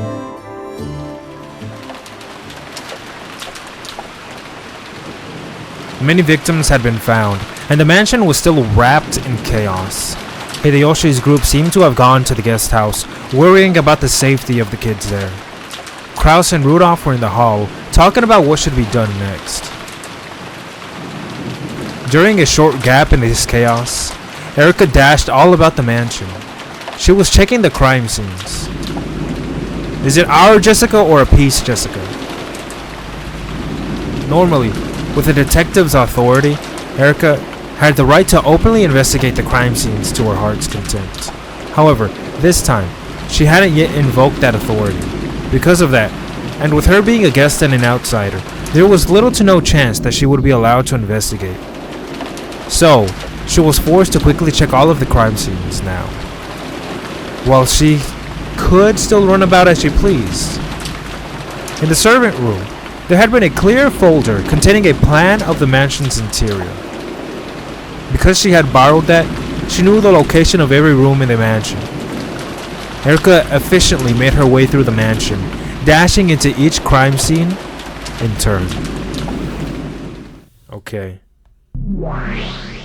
エリカ卿、ご存知とは思いますが、念のためご忠告をいたします。はい。何です？エリカ卿は確かに写真並みの驚くべき記憶力をお持ちです。 Are they gonna take that away from her? それは探偵権限と組み合わせることで何者にも欺かれぬものとなり得ました。ああ、わかってます。探偵宣言をしていない私は写真並みの記憶力を持っていても欺かれない保証はないってわけですね。もちろん理解していますとも。かといって現場を直接視認しないわけにはいきませんから。前回のゲームではそこに慢心し悔やみきれぬ失態を犯しましたから。極論、今のエリカ卿はどれほど研修をしようとも死んだふりを見破れない可能性が常に残るということです。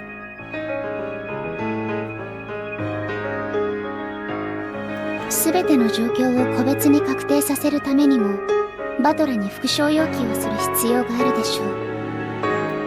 それを引き出すために青き真実を駆使しなくてはなりませんね。分かってます。基礎を十分に基本から攻めましょう。探偵権限などなくてもハンデにはなりません。かつてのバトラと同じ条件で戦っているだけなんですから。 Okay. Let's see how you do it. Yes, this fight is retracing the old days when Battle and Beato fought so fiercely. I remember that shit like it was 3 months ago. I have no conveniences, such as the detective's authority. I truly do just have to fight the same way the old battler fought. We didn't fight that efficiently. Looking back, thinking of it this way, it may be true that I was in a very blessed, unfair position last game, just as my master said. It may be difficult without the detective's authority, which also holds my honor as a detective. But I won't let that be a handicap. I know what magic is, and I'm fully aware of how to fight with the red and blue truths. I know the way to fight in this game many times better than the old battler did. I quickly visited the VIP room, Krause's study, and Natsuki's room on the second floor, as well as the parlor, and the guest house, and the guest room on the first floor.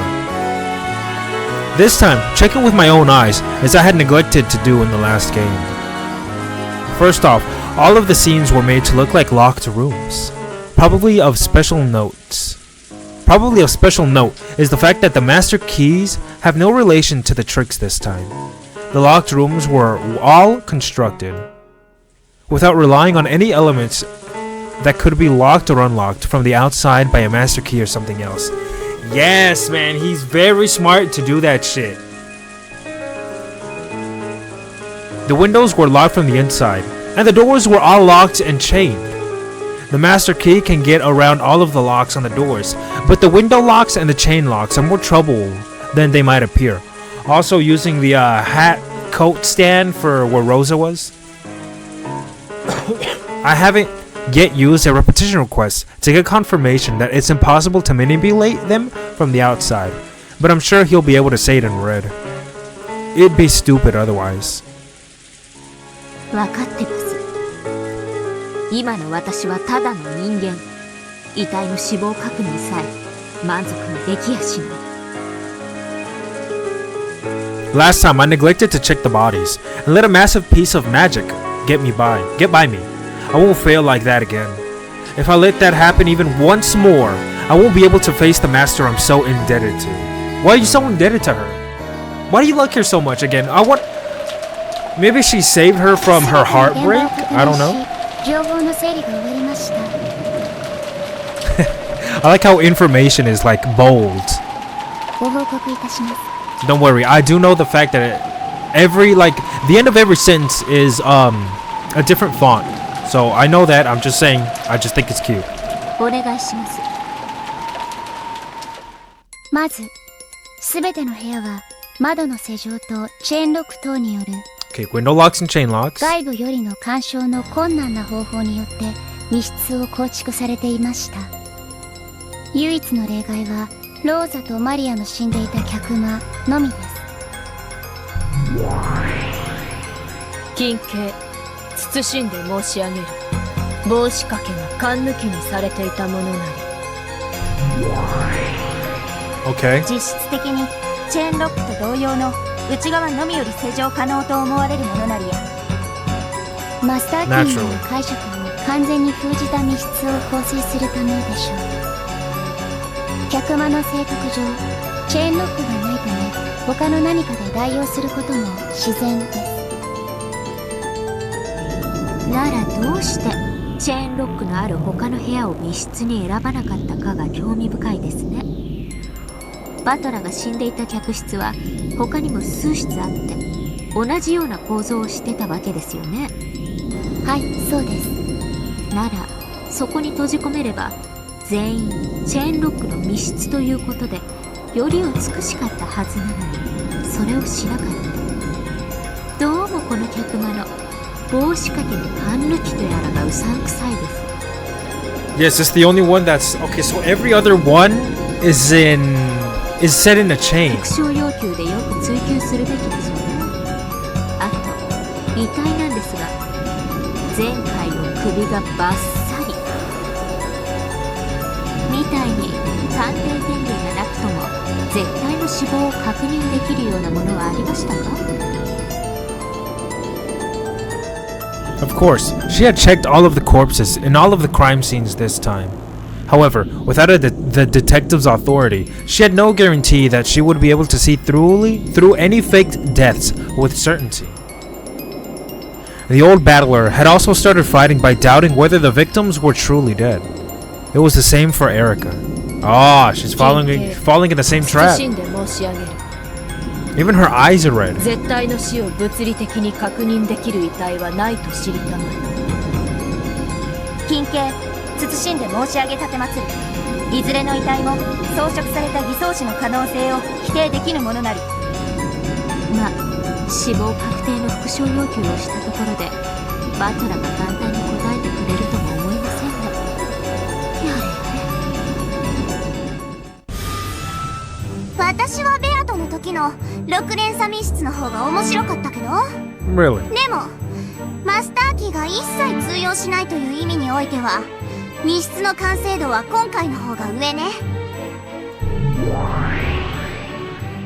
バトラが狙ってくる密室破りはおおむね2つ。密室錯覚と事件錯覚。このどちらかね。密室錯覚はわかるわ。一見密室に見えて実はそうじゃないってことでしょ。事件錯覚ってのは何？事件が起こったと錯覚すること。つまり本当に死んでいるのかどうかということ。Ah, okay. 何それ、バカバカしい。いくら密室でも中の人が生きてたらそんなのただのトイレでおしっこしてるのと同じだわ。でも今回の密室殺人、ぶっちゃけそれが怪盗だとしか思えないんだよね。チェーンロックを外側から細工する無限の可能性。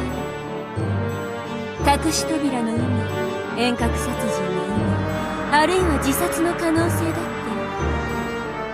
そもそも密室が成立しているのかさえわからないというのに。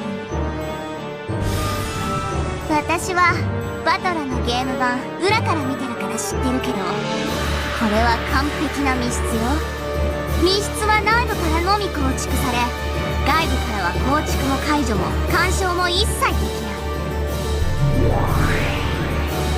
それ赤で言える？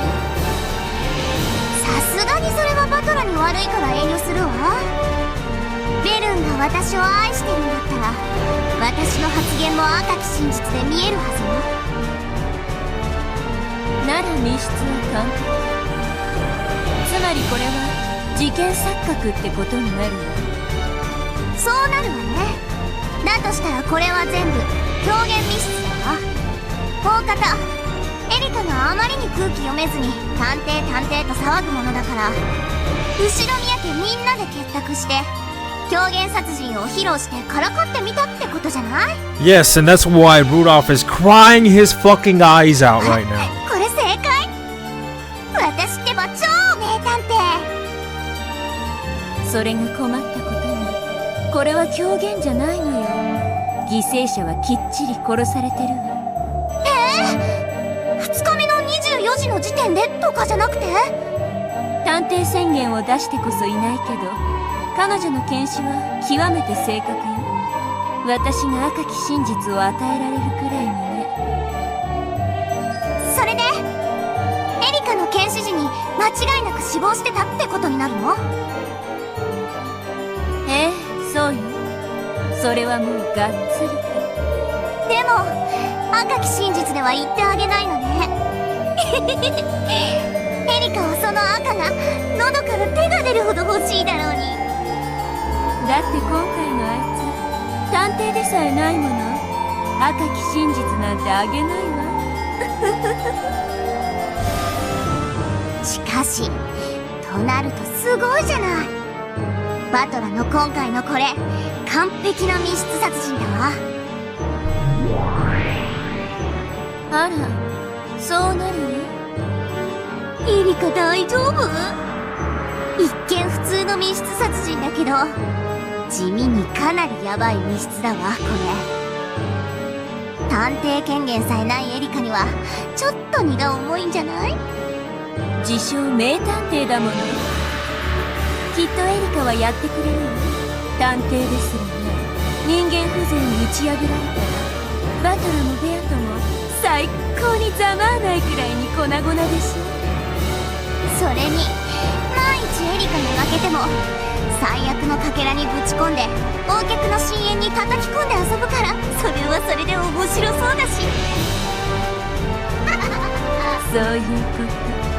私たちはどっちに転んでも退屈しないわ。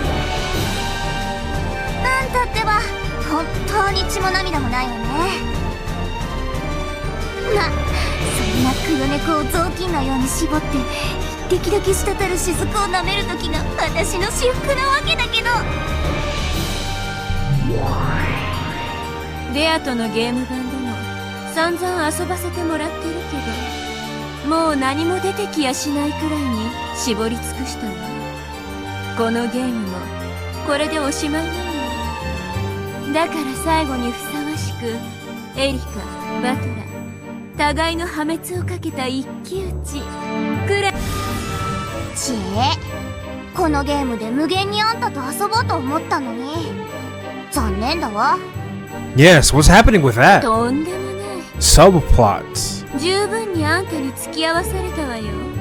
また面白そうなゲーム版を見つけてらっしゃい。そしたらまた遊んであげる。本当にあんたは私を飽きさせないわ。それでいいのよ、ベルンカステル。そんなあんたの表情を苦悶に歪めることだけが私が覚えてしまった唯一の禁断の蜜なのだから。Lambda Delta had guaranteed that it was a perfect locked room. Berncastel had guaranteed that it was a perfect murder. A perfect locked room. Murder. The witches hated to be killjoy, so they wouldn't yet say anything with the red truth. Pursuing that would be the role of Battler and Erica.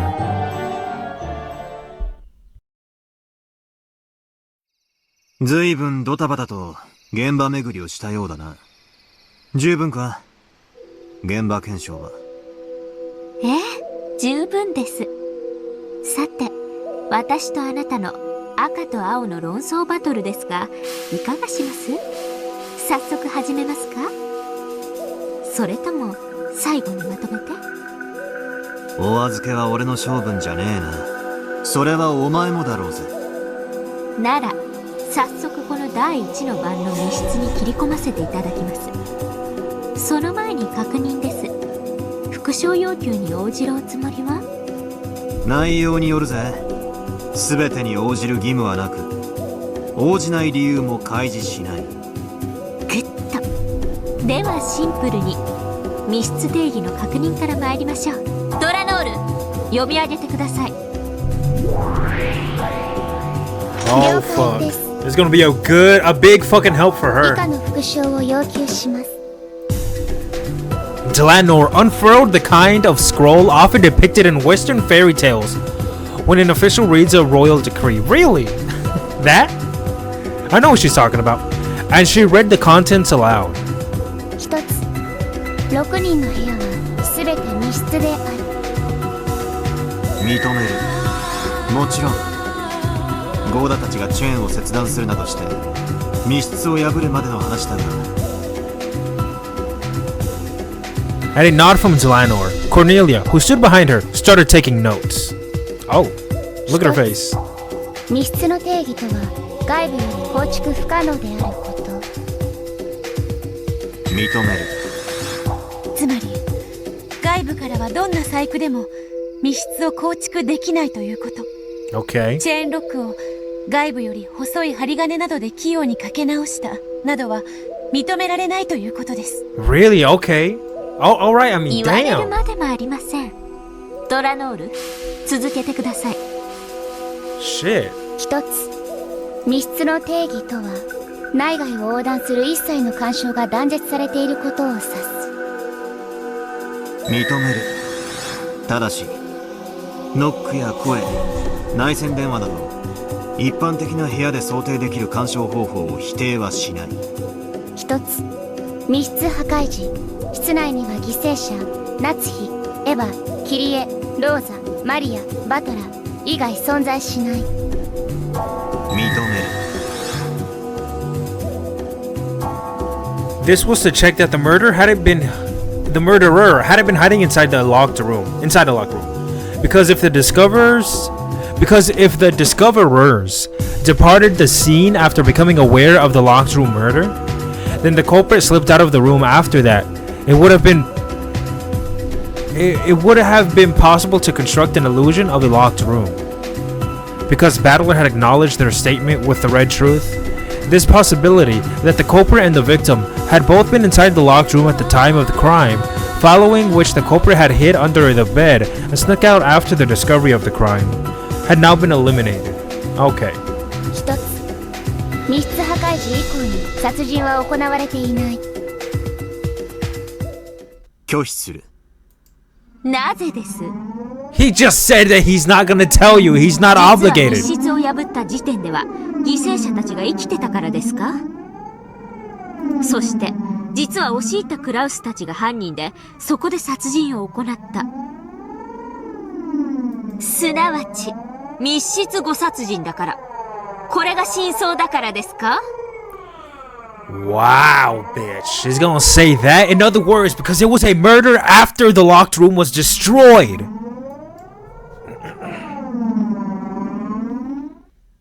いいえ、違います。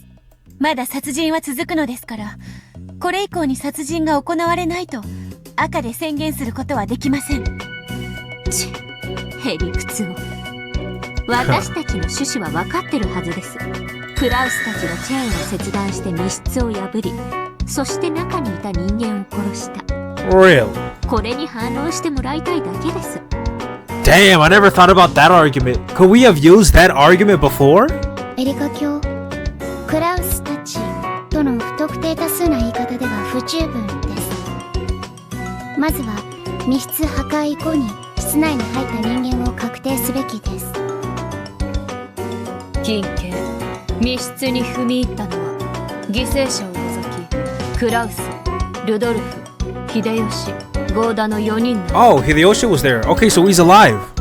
金系、これは聞き取りによるものなり、他に踏み入った人物がいないという保証はなきなりと知りたてまつれ。 Based on hearsay, yes. We love to hear that. 今のを復唱してもらいましょう。密室破壊後、部屋に入ったのは私を除きクラウス、ルドルフ、秀吉、ゴーダの4人のみである。いいぜ、認める。た Wow. だしこれは現時点での話だ。今後のゲーム展開以下では他の人物が立ち入ることもあり得る。復唱要求。クラウス、ルドルフ、秀吉、ゴーダは犯人ではない。 Oh, I feel like that's a really big thing. I feel like that's a really big fucking thing. Now I'm starting to understand this fucking red shit even more. Battler put his finger on his chin, deep in thoughts.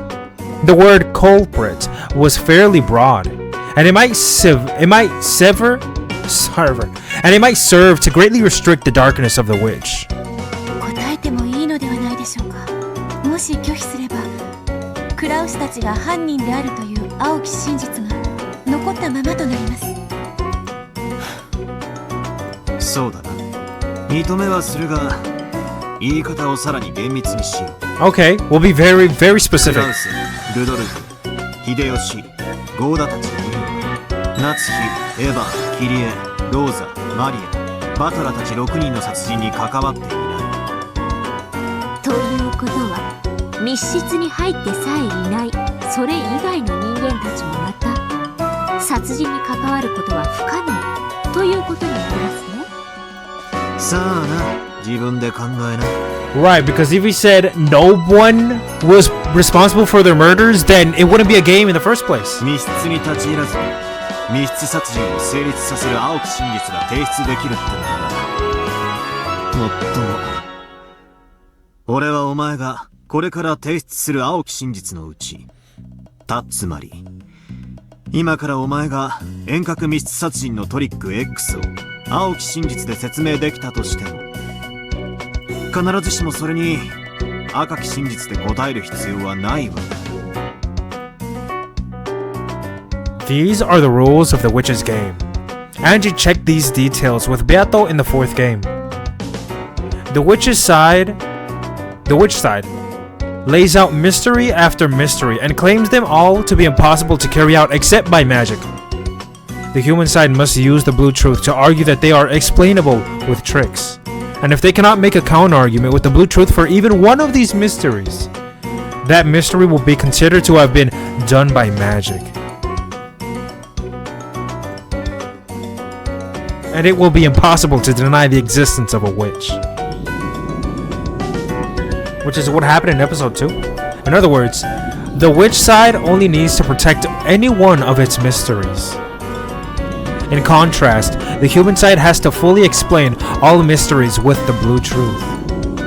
And even if the human side manages to explain all of the mysteries with the blue truth, if any of those is successfully countered by the red truth, the witch will win. Wow.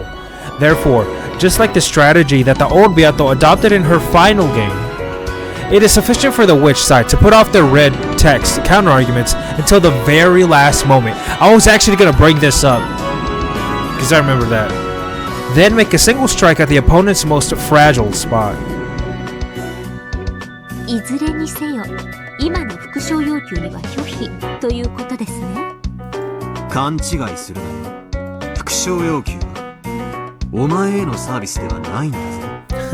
Look at his face. Showing a fang. From the perspective of the witch's side, repetition requests are just a supplement to make sure that the human side hasn't misunderstood the question. Therefore, they have neither a technical nor a moral obligation to respond to requests that are extremely broad. やりますね。魔女側プレイヤーとしてもなかなか頑張るじゃないですか。お前とは場数が違うぜ。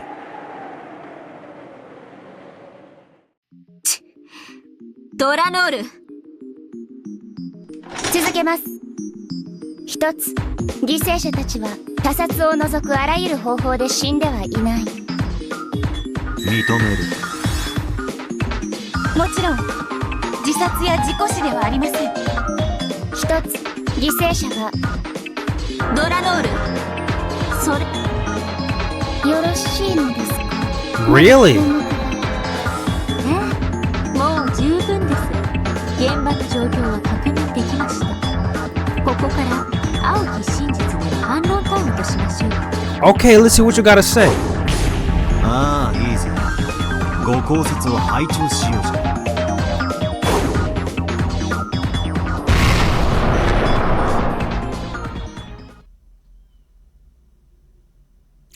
Though Battler and Erica were enemies, it looked to Beato as though they were having a little fun doing it. Isn't that line so funny? She was probably slightly jealous of Erica. Beato thought back on the books she had read in Featherine's archives in which the old her and Battler had fought. That must have been fun as well.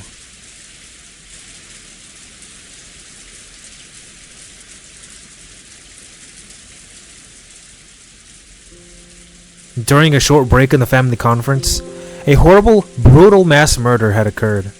Excluding Battler, the 6 people killed had all been women.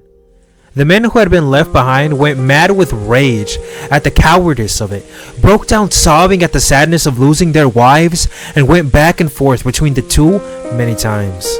どうして女ばかり？卑劣にも程があるやないか。Right. 俺たちは何だってんだ。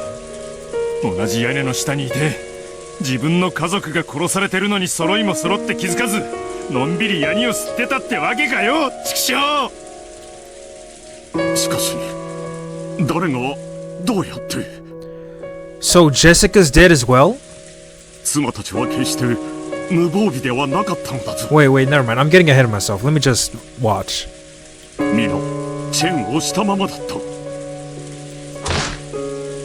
くだらねえぜそんなこと。どうやって殺したかが問題じゃねえ。誰が殺したかだけが問題だ。なあ源氏さん、郷田さん、親族会議中の屋敷は窓も扉も全て鍵がかかってたっちゅうんやな。はい、それはもう間違いなく。奥様のお言いつけ通り、普段は夜の見回り時に必ず全ての施錠をいたしております。今夜は特別でございましたので、お子様方をゲストハウスへお送りしてからすぐに施錠するようにいたしておりました。そりゃおかしいぜ。だったらどうして屋敷にバトラーやマリアちゃんがいるんだ。入ってこれないはずだろう。戸締まりがほんまにしっかりしとったらそういうことにはならんはずや。この2人が屋敷の中にいたことが戸締まりが完全じゃなかったことの証拠とちゃうんかな。 He was arguing that Goda's failure to lock up properly might have allowed a stranger to sneak in. At the very least, none of them had known that Battle and Maria had visited the mansion. If those two had come and found everything locked tight, they wouldn't have been able to get inside. If they had rung the doorbell, Goda would probably have heard them. Had heard them. Yeah, fuck, I can't read. From the servant room. But Goda said that nothing of the sort had happened. How they had entered the locked room mansion was a complete mystery. ひょっとするとでございますが、例えば奥様方のどなたかがたまたま玄関近くにおいでになり、バトラー様たちのノックか呼び鈴に気づいて扉をお開けになったとか。そんなわけねえだろ。その時郷田さんは使用人室にいたはずだろ。玄関が開いたら使用人室にチャイムが鳴る仕掛けがあったはずだぜ。来客に気づかねえわけはねえ。それがその。ゴーダはその時ちょうど皆使用人室に不在でした。なんでこんな大事な日に屋敷の使用人が一人なんだ。どうして源氏さんみたいな重要な人がゲストハウスの当番なんだ。おかしいじゃねえか。どうして使用人室を空っぽにしちまったんだ。妻がそういうシフトを組んだのだ。よく気の利くゴーダなら親族会議中にも洒落た飲み物を差し入れてくれると期待したのだろう。しかしなクラス兄さん、親族会議やで。一年で一番大切な日やで。そんな日になんで郷田さん一人だけを屋敷の当番にしたんや。せめてもう一人おったら話は変わってたんとちゃうか。 Listen, you can argue all this you want, but arguing this isn't gonna change a thing now. They're trying to rationalize themselves by saying these things, but this is gonna change nothing. With a half-crying, half-enraged, jumbled-up expression, Hideyoshi yelled at Goda. Of course, the culprit who killed everyone was the most to blame and the most despicable. However, even if he understood that, he needed to let off some of his emotions by hating someone he could see. Right. I mean, I can understand that. They're so full of emotions right now. They're upset. 心よりお察しします。ですがどうか落ち着いてください。ゴーダさんの戸締まりが不完全だったか、あるいはゲストハウスから戻ってきたバトラさんとマリアさんを誰かが迎え入れて、その後施錠し忘れたのかは分かりません。ただそれが謎の犯人の侵入と関係があったとは限りません。何しろあれだけの大きなお屋敷です。もっと早い段階から屋敷に入り、ずっと深夜までどこかの部屋で息を殺していたのかもしれません。誰かを疑いたい気持ちはわかりますが、どうか落ち着いてください。客人の言う通りで、憎むべきは犯人であって、たまたま当番だったゴーダではない。とにかく落ち着こう。Poor Goda had nothing to do with this shit. 私とて悔しい。だが今は我々が率先して冷静さを取り戻さなくてはどうしようもない。兄貴、皆辛くて悔しい気持ちは同じだ。そして犯人を絶対に許したくない。だからこそ我々は冷静を取り戻さなければならないのだ。そや、わしにもジョージがおる。クラウス兄さんにはジェシカちゃんがおる。 Okay, there. If only I just shut up. There, I have my confirmation. そしてルドルフ君も帰りを待つエンジちゃんがおる。Oh shit! He brought her up! 犯人と差し違えたる思うが、まだ早いんや。まだ犯人はこの島にいます。そしてこの無残な事件がこれで幕を下ろしたとは限らないのです。私たちは冷静を取り戻し、これ以上の惨劇を食い止めねばなりません。Erica's words softly consoled them and gently admonished them. If a servant had said the same thing, Rudolph would probably have jumped on him. However, since it had come from the lips of the guest, a neutral party, it seemed to reach their ears. 落ち着きましょう。ここには成人の男性が3人もいて、そして銃を持っています。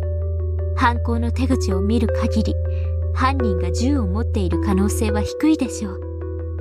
つまり、私たちがしっかりしている限り、もはや犯人に手出しする余地はないということです。彼女の言う通りだ。後ろ宮の島で、これ以上犯人の好き勝手にさせるわけにはいかん。探し出そう。この台風だ。島からは逃げられねえし、雨宿りできる場所だって限られてるはずだ。この島は案外狭くありません。残念ですが、この程度の人数で島を探すのは難しいでしょう。何しろ皆さんは見つけたら即座に撃ち殺さんばかりの勢いです。怯えた犯人があの深い森の中に逃げ込んだとしたら、簡単には見つけられません。そうやな。おとなしく台風が過ぎるのを待って、船に警察を呼んでもらい、島中を徹底的に探し回ってもらう方がええやろ。警察はな、何百人も来てくれて、ほんまにしらみつぶしで探すんや。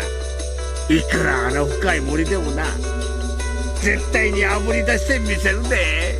Sadly, in our game, the police will never come.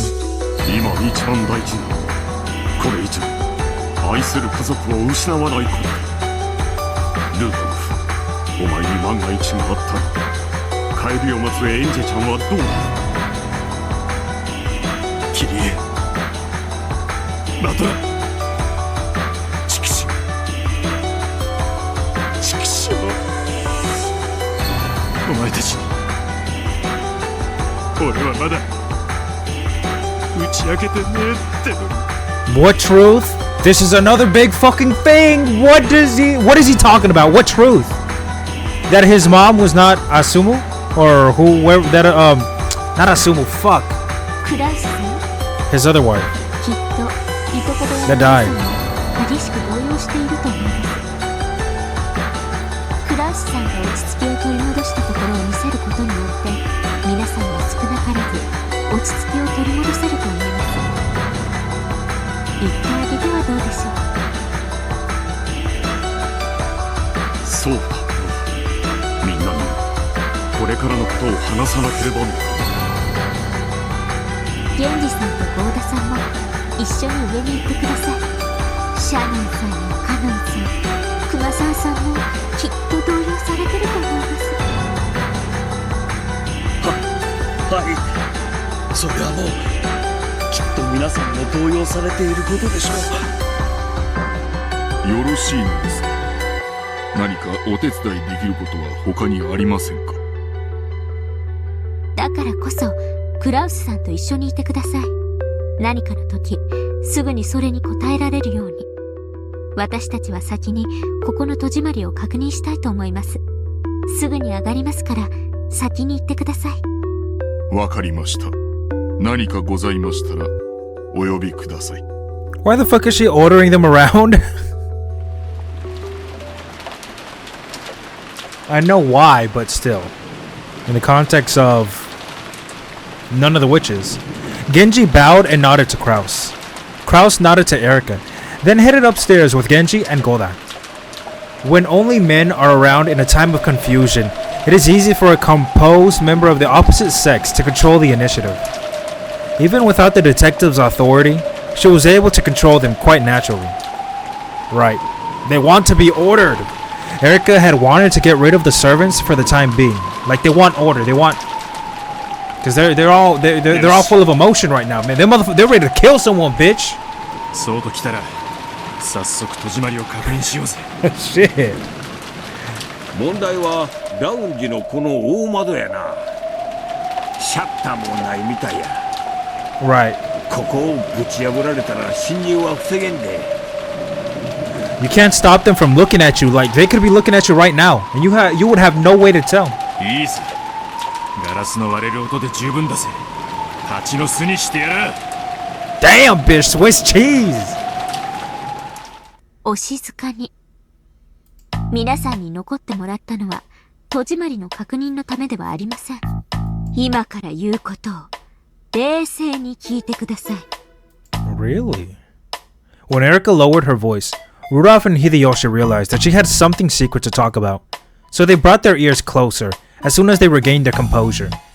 Damn, what is she gonna say? What is she gonna say? 事件は親族会議の小休止中というわずかの時間の間に起こりました。そのわずかの時間中に誰にも悟られずに6人もの人間を殺すなど到底場当たり的な犯行とは思えません。これは屋敷の内外の構造を知り尽くした関係者の犯行です。それはそら内部に詳しゅうなかったな。しかし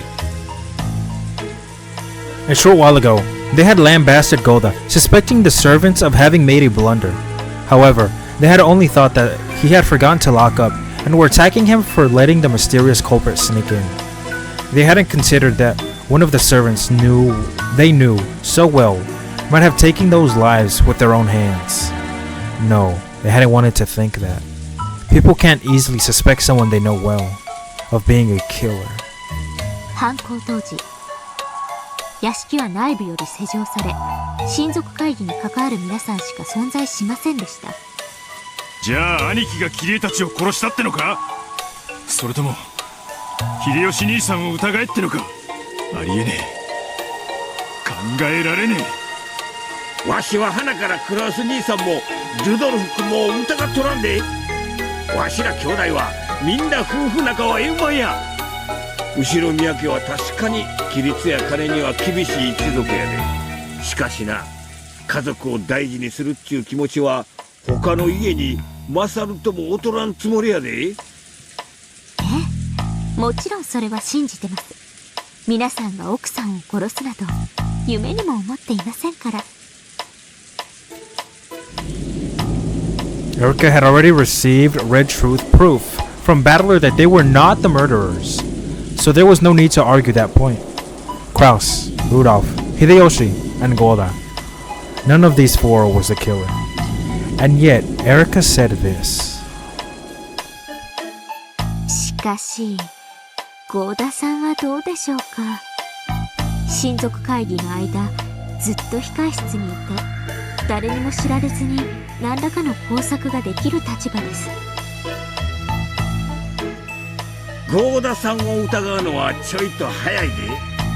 ゴーダさんは小休止の時、食堂に飲み物の配膳に来てくれてたんや。だいぶ長いことを一緒にいてくれた。とても6人も殺す時間的猶予があったとは思えんのや。しかし実行犯を屋敷内に手引きすることはできたかもな。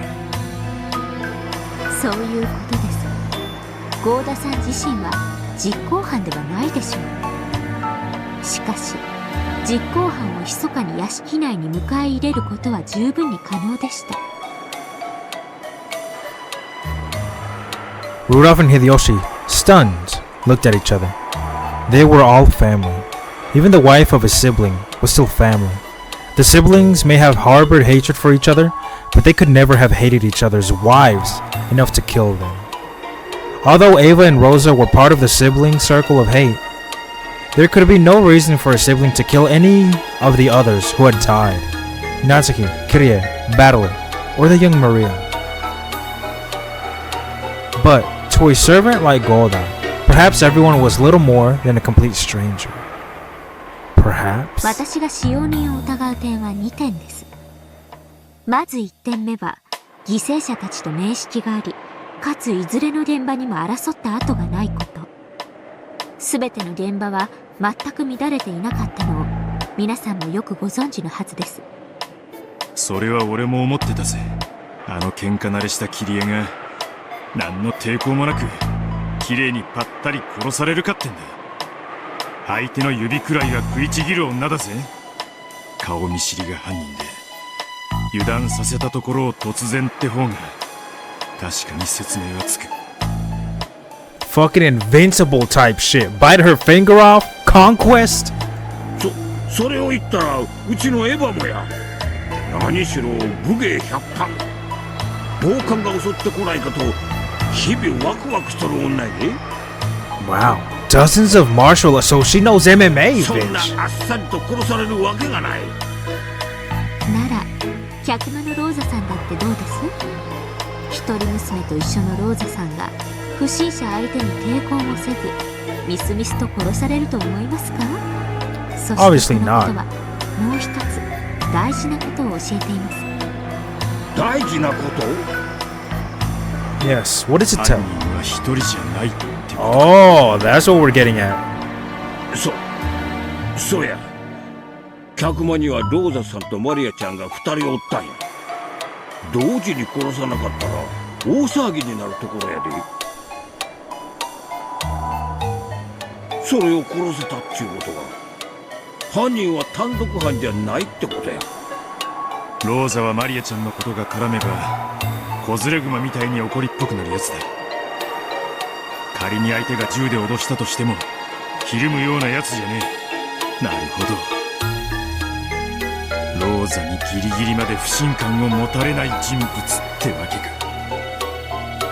未知の部外者が島に紛れ込んでいるという考えの方が非現実的であることがすでにお分かりと思います。犯人はこの島に精通した関係者、そして複数です。 Right. There is more than one culprit, and they know the island. Erica's reasoning pointed clearly at the ones they should suspect and guard themselves against. エリカちゃんは使用人たちを疑ってるってのか？はい。現状を推理して最も疑わしいと思います。彼らを疑う2点目がチェーンロックの密室なのです。どうしてチェーンロックが疑わしいんだ？もしチェーンロックのない密室だったら？そんなの密室やないで。マスターキーの一本もあれば誰だって密室にできるわ。そういうことか。使用人たちが疑われないためにはチェーンでロックする必要があったってことか。その通りです。チェーンをかけることで彼らは疑われずに済む。逆を返せばチェーンをかければ彼らマスターキーの所持者は疑いを免れないのです。チェーンをかけて渡航するんは使用人だけっちゅうわけか。連中の肩を持つわけじゃねえが、ならどうやってチェーン？ Right, that's a very big 外か detail. らチェーンをかけるなんてできるのか？構造的に考えて不可能ではないと思います。こんな話ご存知ですか？マンションの郵便ポストに配達する郵便屋さんの中にはたまに針金で作ったヘラを持ち歩いてる人もいるそうですね。ああ、聞いたことあるで。マンションの郵便ポストは似たような部屋番号のポストが隣接しとる。ひょいっと投函したら一部屋間違ったポストだったっちゅうことも割とある話らしいや。マンションのポストは施錠されてることがほとんどです。間違って投函してしまったらもう取り出せなくなってしまう。 In that situation, they are supposed to tell the owner of that mailbox about their mistake, have that person unlock the mailbox for them, and retrieve the improperly delivered mail. However, the resident of that apartment would often be out, and going through the process would be a real pain.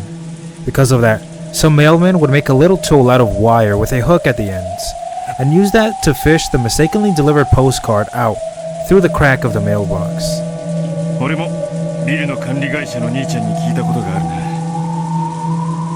たまにトイレの個室の中で酔っ払って寝込んじまうやつがいるらしくて、そういうのを連れ出すために扉の隙間から薄い金具を入れて缶抜きを外したりすることもあるらしい。そういうことです。どこの業界でも本来は開けられないものをひょいっと開けられる裏技的な小道具が存在するものです。同じものを屋敷の使用人たちが持っていたとしても取り立てて驚くことではありません。確かにコツさえ分かれば針金で外からチェーンをかけるのもできないわけじゃなさそうだ。確かにできないとは言い切れねえ。 She's not exactly playing with the red truth in mind. That's a little interesting. True, physically speaking, one couldn't say for sure that there existed absolutely no way to set an unset chain locks from the outside. Chain locks allow for the door to be opened a crack. If a person were to stick something through that crack, they should be able to manage it easily. It was very natural for Rudolph and Hideyoshi to think that way. Right, you would be able to see where the chain is and what to do. However, Erica knew better. Though it might be possible in reality, it had already been declared with the red truth that these locked rooms have not been constructed from the outside. In other words, it was impossible to manipulate the chain lock from the outside. And yet, Erica was guiding their thoughts to put them under the illusion that only the servants could have constructed the locked rooms. With an air of solemnly revealing some vital points, she steadily steered the situation in the direction she wanted. Everything about her serious face for the last few minutes was an act. No, to put it in her words, it was a detective technique for tricking suspects. 同 What? じ話はクラウスさんにもするつもりです。使用人たちの全員が犯人だとは言いません。しかし犯人もしくはそれに加担する人物が含まれている可能性は濃厚です。彼らを隔離し銃を持つ人間を監視につけるべきです。 Rudolph and Hideyoshi looked at each other again. What she was saying made sense, and it sounded as though she was calmly smoking out the most suspicious people at this point in time. With her accomplished conversation techniques, Erika was skillfully grasping the initiative. Even without the presence of the detective's authority, controlling human nature like this is trivial. Your thoughts, ladies and gentlemen? My thoughts is that you're fucking with them, and that's pretty clear.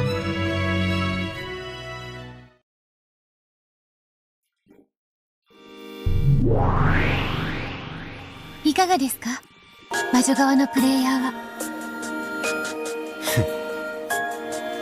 不思議な感覚だな。かつては魔女側になんて有利なゲームだろうと思ってた。だがいざ魔女側になってみるととんでもないね。こいつはまるで樽にナイフを刺してくパーティーゲームみたいなもんだ。 From the perspective of the human side, it feels like trying to shoot at a target hidden by mist. But from the witch side, a random shot might become fatal. そんなゲームをかつての私は何度も繰り返していたんですね。ああ、まるでロシアンルーレットだ。それでもお前はいつか俺が気づくと信じてゲームを限界まで繰り返してくれた。私が聞くのも厚かましいですが、一体バトラさんは何に気づかれたのですか？かつての私とのゲームの最後の最後で。 It was a strange question. In the past, Beato had always been the one posing it to Battler. But now that Battler had figured it out, Beato was the one asking him about it. 正反対だな。かつてはお前だけが覚えていた。しかし今度は逆だ。俺だけが覚えていて。Wow. お前だけが。Funny. Funny. 不愉快でなければ教えていただけませんか？ I'm not gonna hold my breath. He's not gonna say it. 教えるのは安い。でも教えたくない。意地悪のつもりはないんだ。ただ俺もわずかに奇跡を信じたい。奇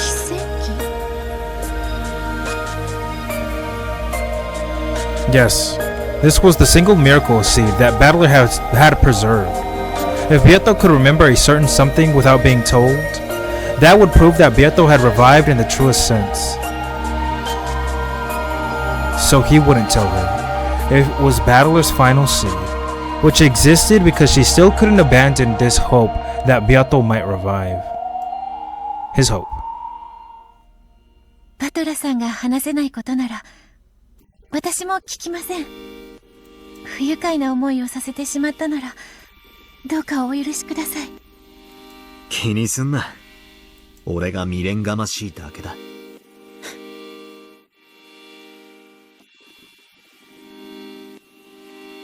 As she watched that sad smile, Beato's chest tightened. He was looking at her and seeing the old her.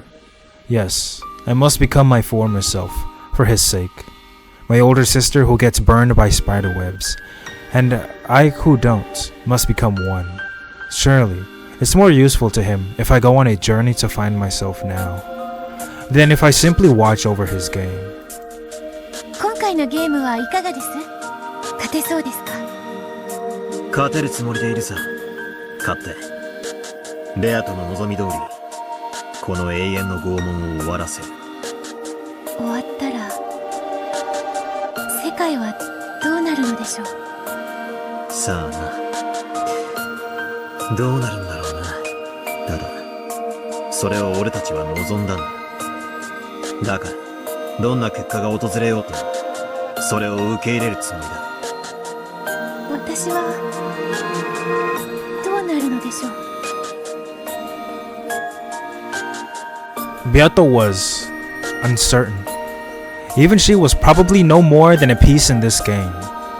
If the game ended, then would she, one who had been born out of that game's rules, disappear?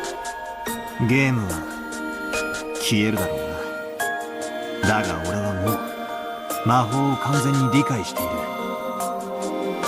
I'm sorry, hold on, let me read that again.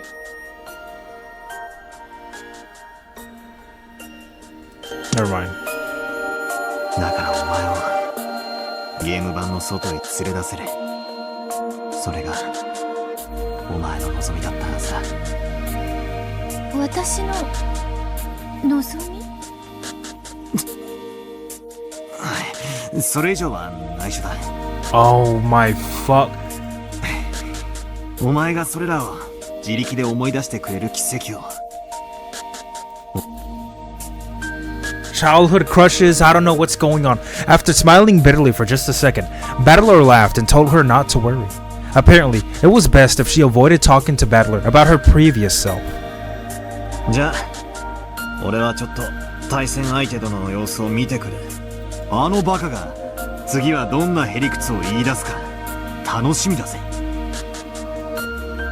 かつてのバトラさんもそれにかけてはなかなかでしたよ。私としましては第2のゲームの第1の番に対する小型爆弾を飲ませて殺したが最高傑作かと。はあ、それは俺の黒歴史最高傑作だ。Small bombs. 早めに忘れてくれ。はい、そのように努めます。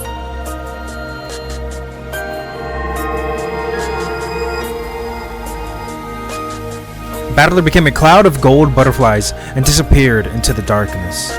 Beato remained bowed until he had disappeared completely.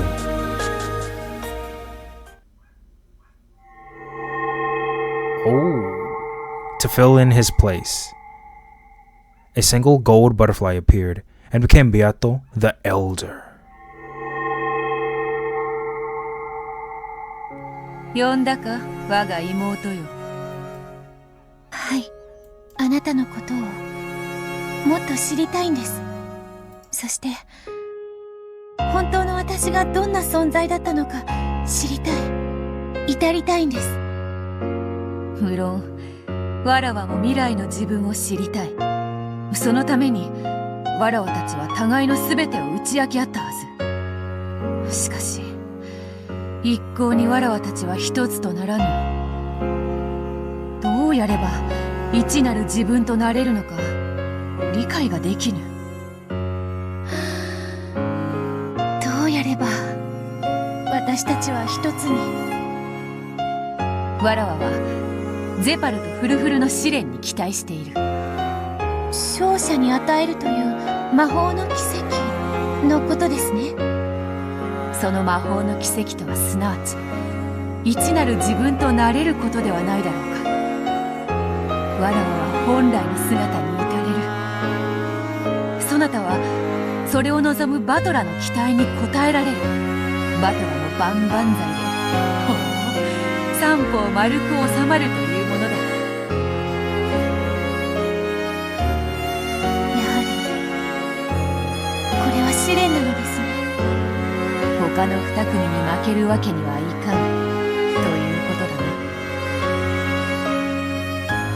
ジョージさんとシャノンさん、ジェシカさんとカノンさん、彼らを踏みにじってしか私は幸せをつかみ取れない。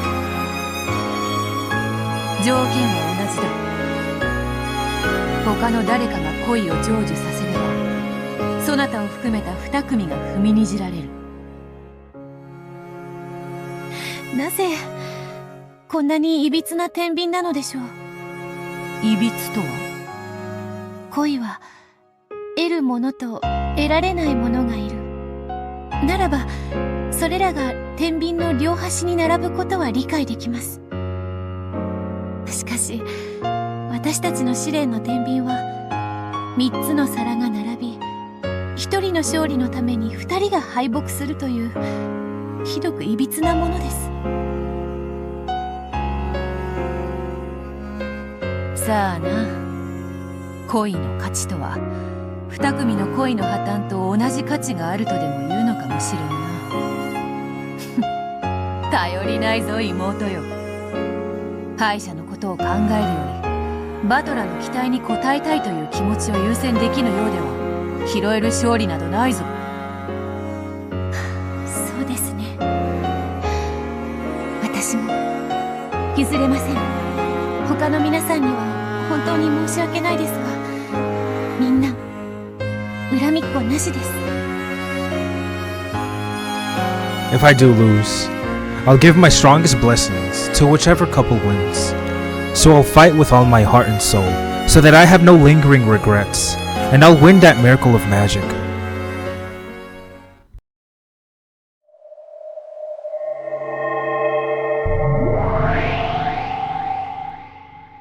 どうだったの？第一の晩をめぐっての赤と青の攻防は。まずは小手調べでした。バトラもなかなか張り切っているようです。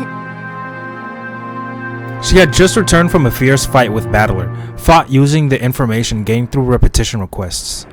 It was the old, familiar kind of fight, reminiscent of the time when the red text had first appeared, or when the blue text had first been permitted. 得られた成果は？まず密室を構築したのはいずれも犠牲者たち本人でした。そしてそれをクラウスたちが破るまでの間、その密室は完全に維持されていました。さらにその間、外部からいかなる方法でも干渉ができないことを確認しました。 Erica reported this proudly as though it had been a great battle, but Bernkastel looked bored as she listened. After looking at her blankly for a second, Lambda Delta spoke her opinions frankly. ちょっと待ちなさいよ。それってつまり密室殺人は完璧ってだけの話じゃないの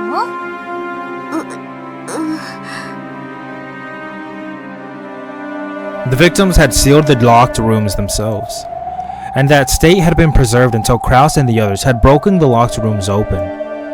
And no one had been inside the locked room except for the victims. And Kraus's group, the one who had broken the room open, were not the culprits.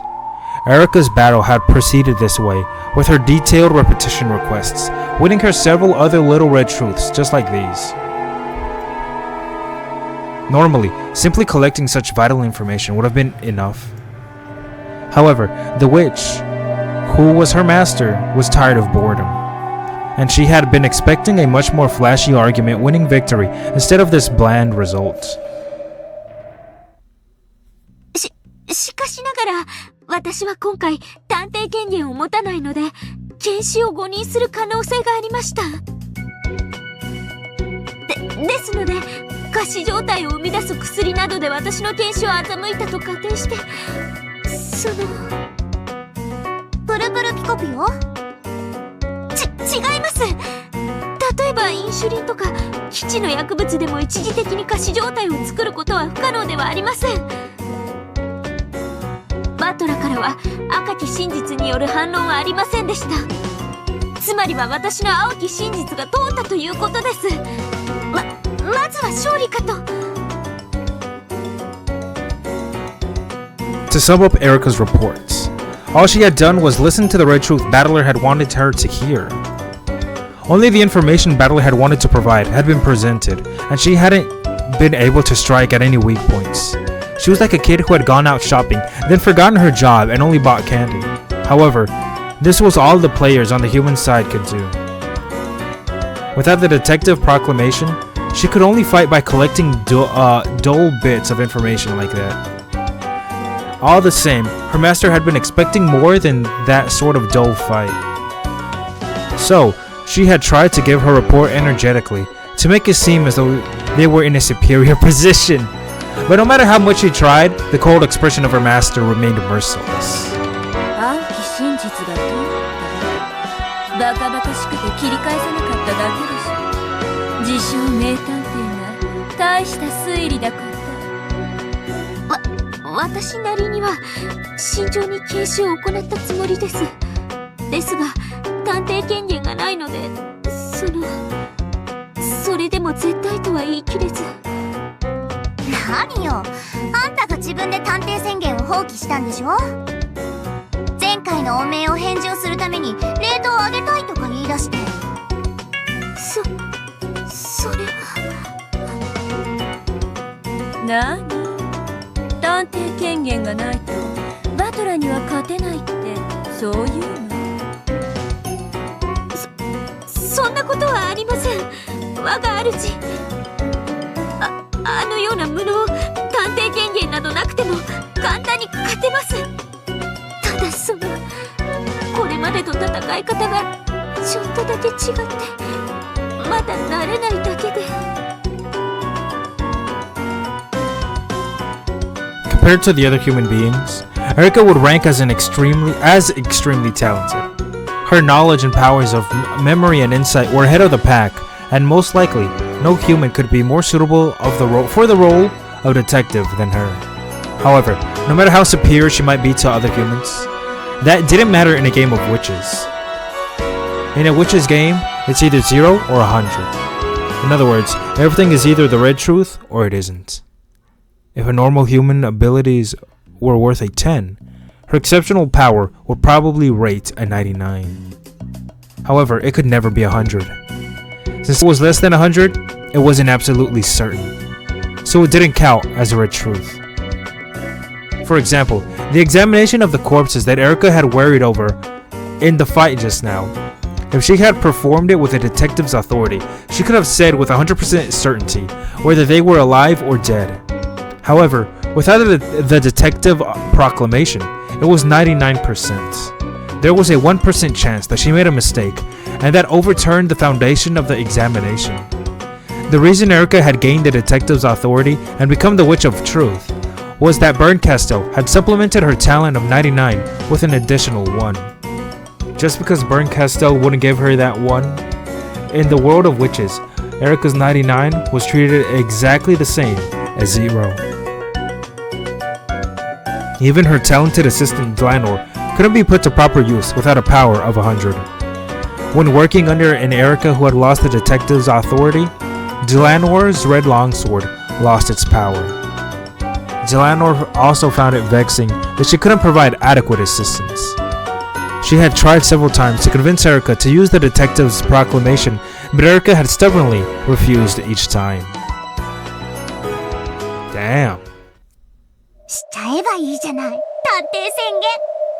そうすればあんたも100人力。ドラノールも赤いたちとノックス実会でバッサバサじゃない。したければすれば。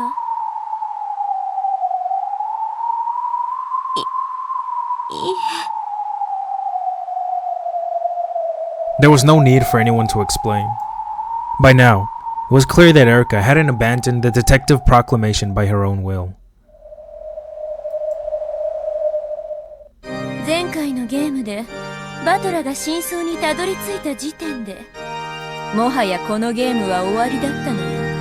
今回のゲームは実は第6のゲームじゃない。バトラがゲームマスターとして記念に最後に執り行うフィナーレのゲームなのよ。もう決着は前回ついている。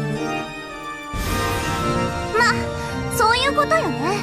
無限にゲームが続かなくなり、私とベルンの賭けは私の負け。今回バトラがゲームの真相に至ったことを証明して、ベアとのゲームは見事打ち破られて人間側の大勝利。そしてベルンも大勝利のはずなのに、なぜか不服なのよね。ええ、不服よ。こんなつまらない勝利、私は望んでないの。ベルンが望む勝利は、ベアとのゲーム版を徹底的に引き裂き、ベアとのみすぼらしい正体を暴いて、徹底的に泥を舐めさせて踏みにじること。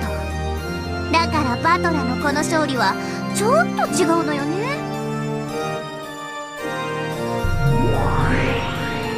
愛だの、約束だの。静かにゲームを終わらせて安らかに眠らせる。そんなゲロ臭い終わり方、誰が望んだってのよ。私はね、そんな終わり方のためにバトラに助言を与えたわけじゃないの。妹を背中でひき肉にしてやったの。両親や親族を何度も何度もむごたらしく殺させてやったわ。それは全てベアトに対し怒りの復讐をかきたてるためよ。それもこの終わり方は何？私の勝利？とんでもない。バトラは私もあんたも喜ばせない勝利を手にしたの。私はね、ベアトリーチェがズタズタのボロボロに引き裂かれるところが見たくて、はるばるこんな辺境までやってきて、気の遠くなる退屈な時間に耐えてここにいたのよ。こんな腐りかけのヨーグルトみたいなかけらをすすらされるためじゃない。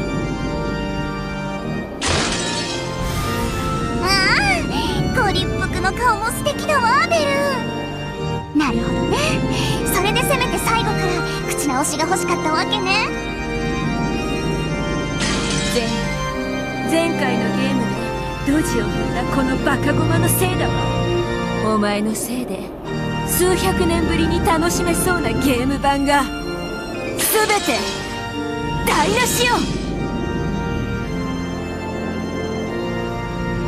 クズ、ゴミ、カス。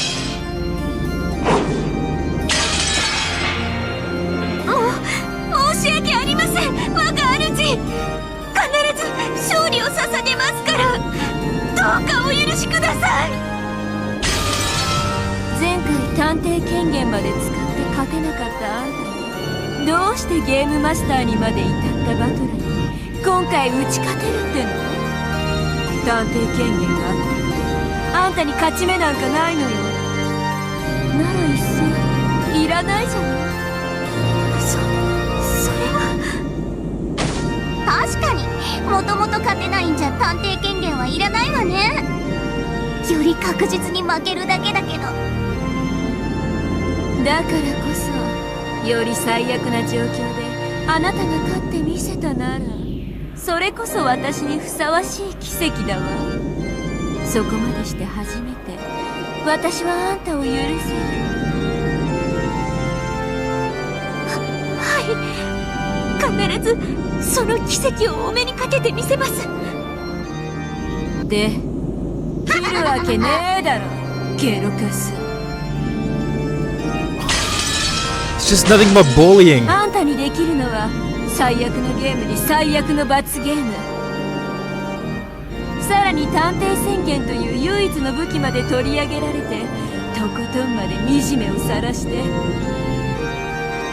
それでもなお腹を見せながら私にじゃれついてこびてみせて、私を笑わせることだけよ、ゲロカス。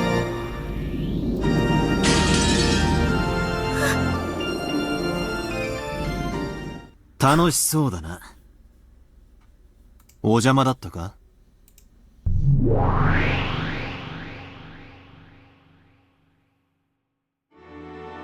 Gold butterflies gathered in the darkness and took the shape of Battler. Though he had just arrived, he seemed to realize immediately that the mood was dark. あらバトラー、第一のね、拝見させてもらったわ。なかなかの密室じゃない。あなたきっとベアトより才能あるわ。ベアトが過去に作った密室を焼き直しただけだ。その褒め言葉はベアトに対するものとして受け取っておく。エリカとの攻防もまずまずだったみたいじゃない？連続殺人は順調にいっちゃいそう？さあな。俺の役目は連続殺人を遂行することじゃない。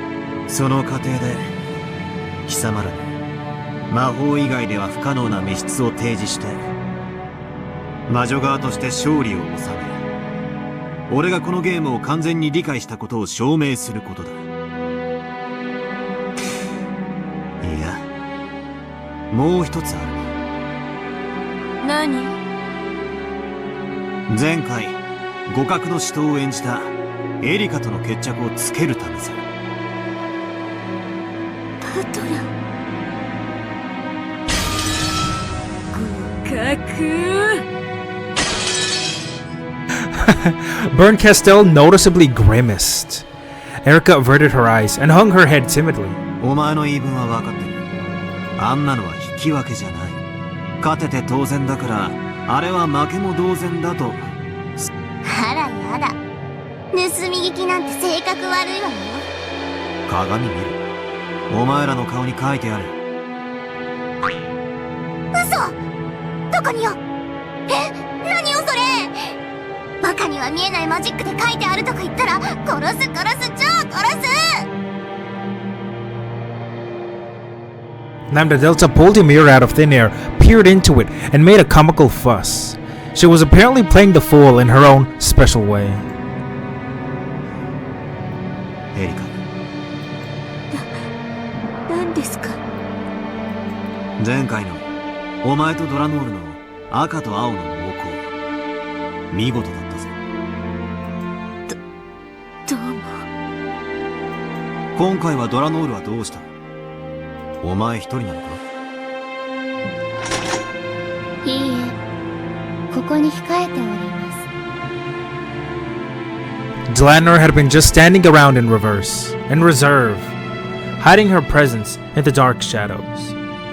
まあ、赤きたちが使えないドラノールなんて役立たずのただのゲロカス。いても役に立たないので引っ込めてますが。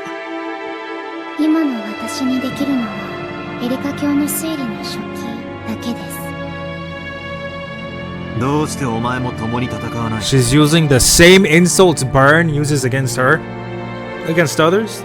なぜあの赤いたちが使えない？エリカの推理とお前の太刀、それらが組み合わさってこそのあの強さだったはず。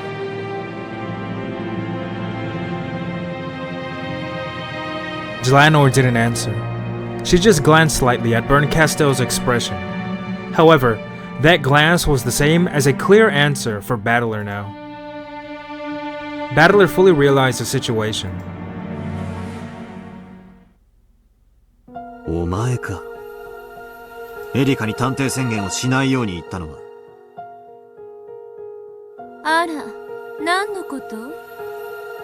これは俺とエリカの戦いだ。俺たちは全力で戦う。だから勝ちも負けも受け入れられる。貴様のような黒幕は不要だ。黒幕なんてひどいわね。私はただの退屈しのぎの感激者じゃない。感激者ってのは客席で静かに見てるやつのことだ。お前のように舞台にヤジを飛ばし出演者を脅迫したり操ったりするようなやつのマナーのない。 Wow, okay. 申し訳ないわね。あんたは知らないだろうけど、私はこの芝居を見るためにすでに高い入館料を払ってるのよ。 Yes, I don't know it. What is this fee you're talking about? それに見合う分勝手に楽しませてもらうの。進行を邪魔するなら Oh, wait, helping Battler in the start. お前をこのゲーム上から追放することもできるんだぜ。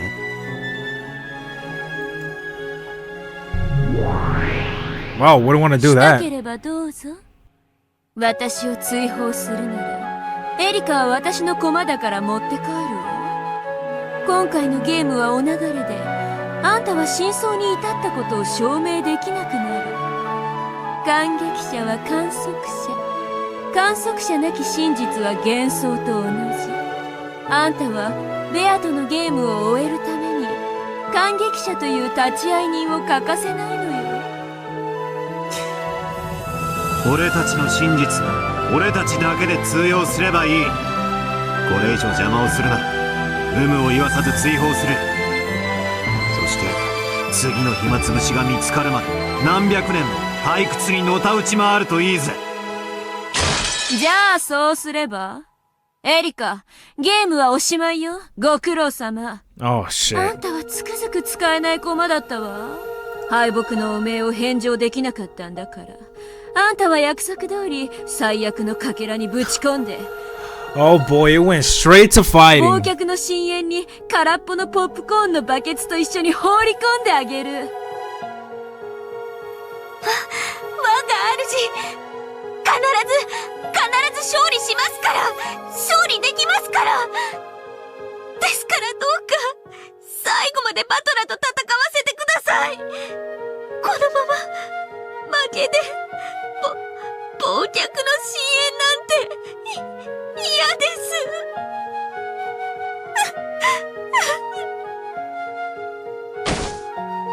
私は最後まであんたの戦いを見てあげたいけれど、バトラが追放だって言うし。ねえ、どうするラムダ。まあまあ、ベルンも前回のゲームからずっとイラついてるのはわかるけど、ちょっと落ち着きなさいよ。バトラもあんまりベルンを煽らないでね。 Man, we're having a fucking... この子たまに自分でも感情がコントロールできなくなるのよ。 Right, this is all very emotional. うるさいわね。 Oh, I've never seen her face like コント that. ロールできないのよ。Berncastel, who, at one point in time, had never shown an expression at all, was now twisting her face into all kinds of displeased and ugly shapes. Right! When Lambda Delta made fun of that, Berncastel clicked her tongue and looked away. As they say, nothing can stop poison but poison. Apparently, Lambda Delta was the only one who could rein Berncastel in. エリカはバトラと戦ってお面を返上してベルンのご機嫌が取りたいんでしょ。バトラは真実に至ったことを証明する最後のゲームをきっちり綺麗に終えたいわけでしょ。そうだ。これは俺とエリカの一騎打ちだ。俺の邪魔だけじゃない。エリカに対する邪魔も俺。バトラ。Wow, she finding some respect for him? それを尊重するべきだわ。ベルンは私に任せて。不機嫌になったあの子をなだめられるのは世界で私だけだから。お前もあいつの同類ではあるが、まだ話が通じるな。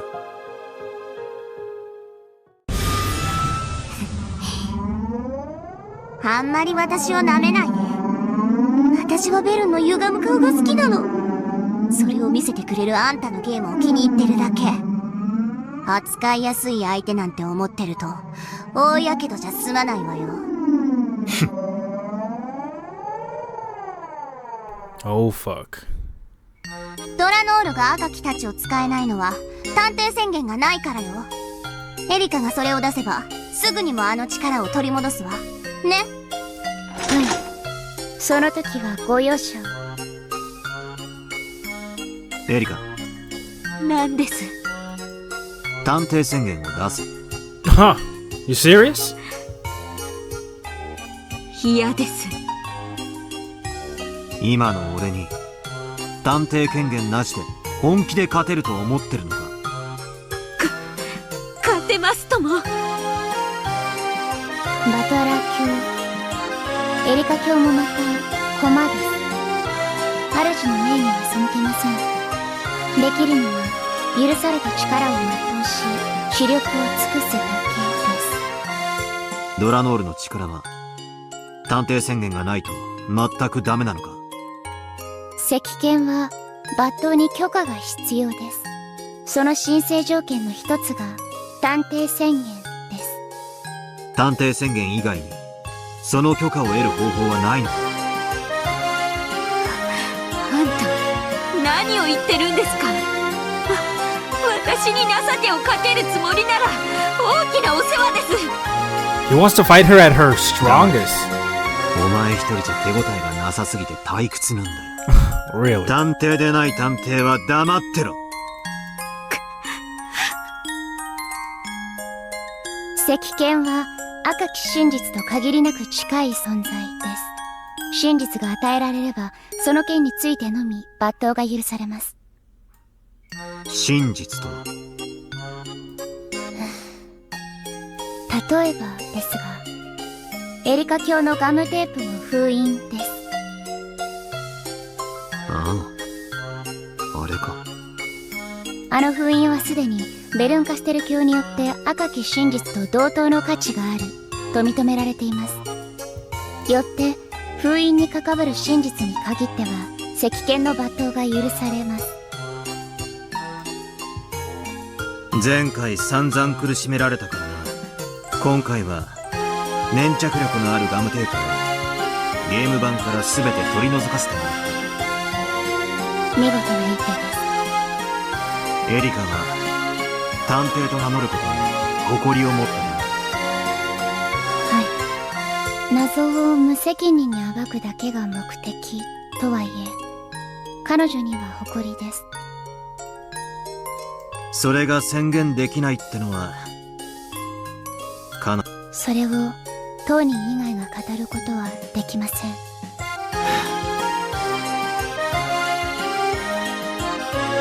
Battler took a deep breath, then hung his head and thought for a time. Erika was his enemy, but she was the player on the human side, and without her, there would be no game. It had been the same way with the old Beato. Battler had one-sidedly viewed Beato as the enemy. However, though Beato had thought of him as the opposing player, she hadn't considered him to be an enemy on a personal level. I will fight my rival ruthlessly in accordance with the rules. However, that doesn't mean I need to hate Furudo Erika herself. I will not misplay Beato's game. エリカ、探偵宣言を出さないのはお前の勝手だ。だから、お前はお前の人間としての力だけで。最初からその覚悟です。しかし、お前には優秀な仲間がいる。ドラノールに、ガートルード、コーネリア。お前は一人じゃない。仲間がいる。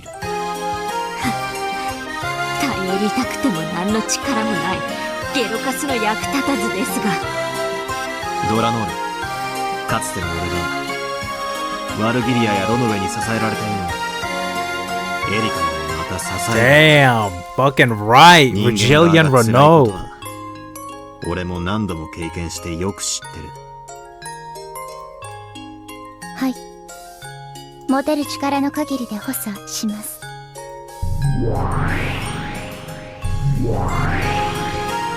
近景、了解する者のみ。近景、職務であると知りたまえ。赤き真実も使えないくせに。エリカ、お前でなくこの仲間たちに力を与える。Is he serious? Is he serious? お前の情けなんて死んでも受けません。ドラノール、ガートルード、コーネリアで3人。エリカ、お前に例のガムテープの封印を3部屋分許す。To fully seal one room, multiple seals are needed to cover all the doors and windows. If he had just said 3 seals, she would only be able to fully seal up one room at best. So Battler was generous and measured them by room instead of by seal. No way. この封印には赤き真実と同じ効果があることを俺もゲームマスターとして認める。 What the hell are you doing, そう Battler? すればそれを根拠とする戦いではお前もあの赤いタッチを振り回せるようになるはずだ。そうだな。はい、しかしよろしいのですか。探偵未満のエリカに勝ってもこんなの勝利じゃない。エリカがレートを上げるなら俺にだって上げる権利があるはずだぜ。ヒューン、おっとこまえ。よかったじゃないエリカ。これで探偵宣言を出して主の機嫌を損ねずに多少はあっても赤が使えるようになったわ。後悔しますよ。この3回の封印が。上等だ。恋、殺し。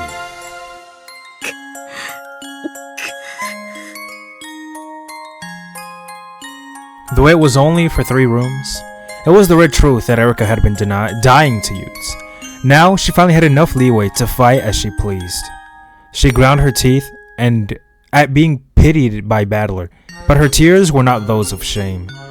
了解です。3部屋分の封印のガムテープを受領いたします。その受領ですが、エリカ卿がミセス熊沢から粘着力なきガムテープを受領した時点に遡っての受領でよろしいですか。Erika had borrowed duct tape from Kumasawa to make seals with. However, Battler had made it so that those were not sticking. If he made it so that there never was any problem with the stickiness of that duct tape, the transition would be made smoother. ああ、いいだろう。物語を書き直す。初日の深夜にエリカが熊沢さんからもらったガムテープは封印可能な粘着力を持っていた。 Then what was the point of even doing that in the first place? 3部屋分しかない。残りわずかのものだった。Okay. これを今から適用する。 Do we gotta start the whole fucking game over again?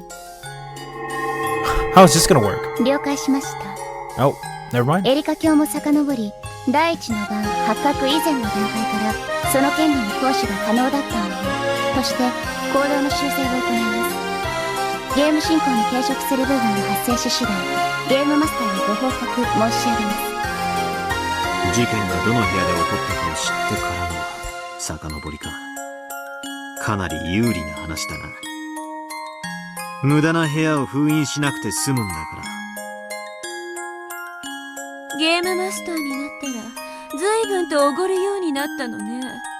楽しいでしょ。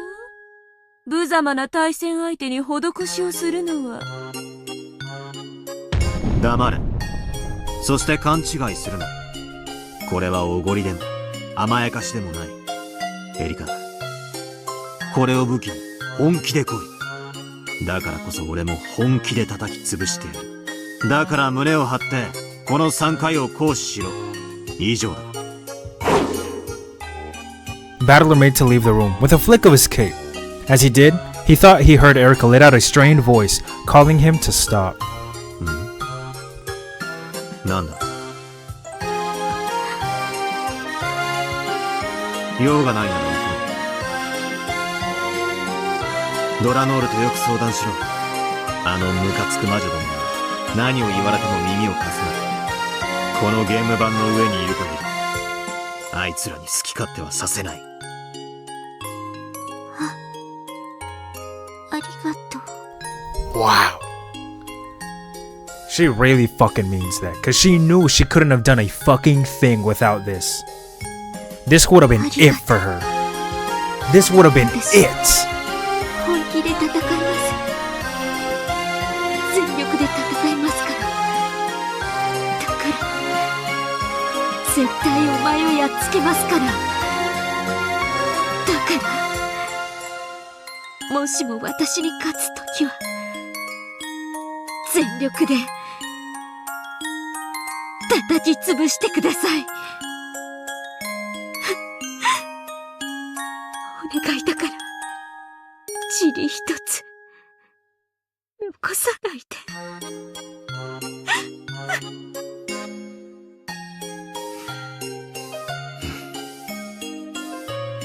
わかった。だからお前も俺に手加減するな。これは最後のゲームなんだ。俺がベアと真実に至ったことを証明するための。俺たちの勝敗はもはやそれを左右しない。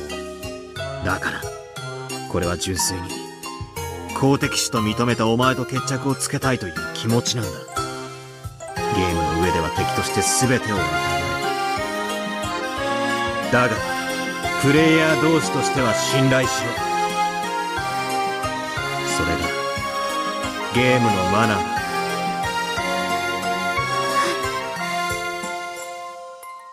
ありがとう。ありがとう。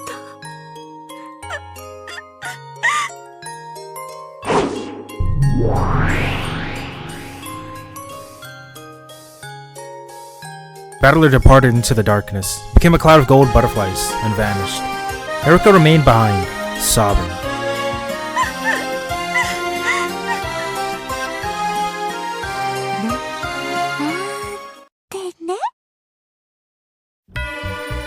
Two-faced bitch. What's up with what's up with all their fucking faces?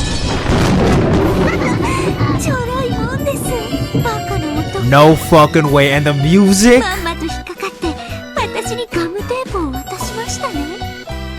このフルダエリカにガムテープを。That's right, we did give you duct tape, and look at their fucking faces. It was hard to imagine that the person who had been sobbing pathetically and this person now were the same individual. That's how vile her face contorted to be. Fucking two-faced bitch! The two witches were also cackling with ugly smiles. わかるわ。ゲームマスターになるとね、つい神になった気がしておごり高ぶっちゃうのよね。ラムダの時もそうだったわね。歩く死体なんてバカなミスを放置するから負けるのよ。バカなゲームマスター、バカなミス、バカなおごりにバカな敗北、バカバトラ、バカばっか。Oh my god.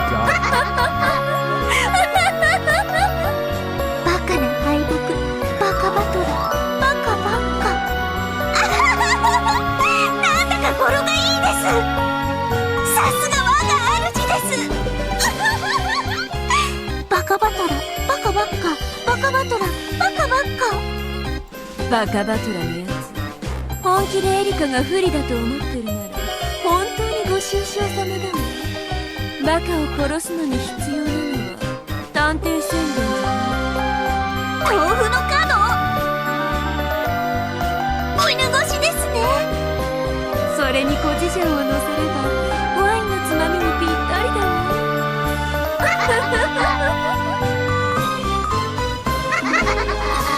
The three giggled together.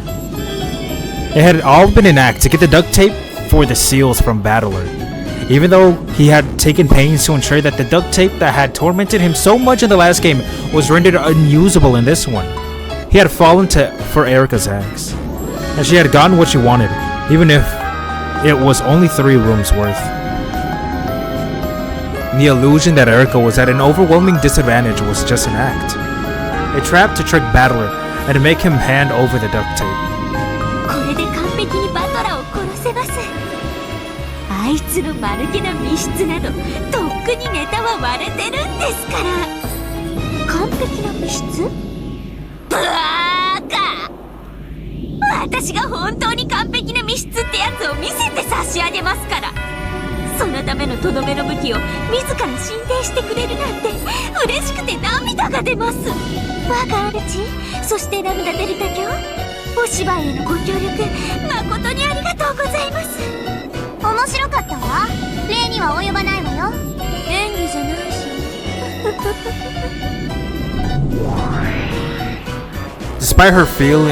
Despite getting the feeling that Bernkastel had just said something a little curious, Erica was in too high spirits to care. That pudding for brains moron, thinking he's done something so noble. I'll make you regret it. Cookie. さて、この封印ゆっくりと使わせてもらいましょう。ドラドールもお手柄でした。あんたバトラに信頼されてるみたいだから、あんたが言うとコロッと引っかかってくれますね。まさか両親が痛むとか言い出しませんよね。殺人人形の分際で。いいえ。Delano looked at Erica in a slightly lonely way. Then, after shaking her head slightly, her gaze turned hard as she looked at the darkness Battler had disappeared into. 手加減なしの真剣勝負と分かっているはずよ。愚かなバトラ卿。これは間違いなくあなたのおごりです。ミスター・バトラー、これは命取りです。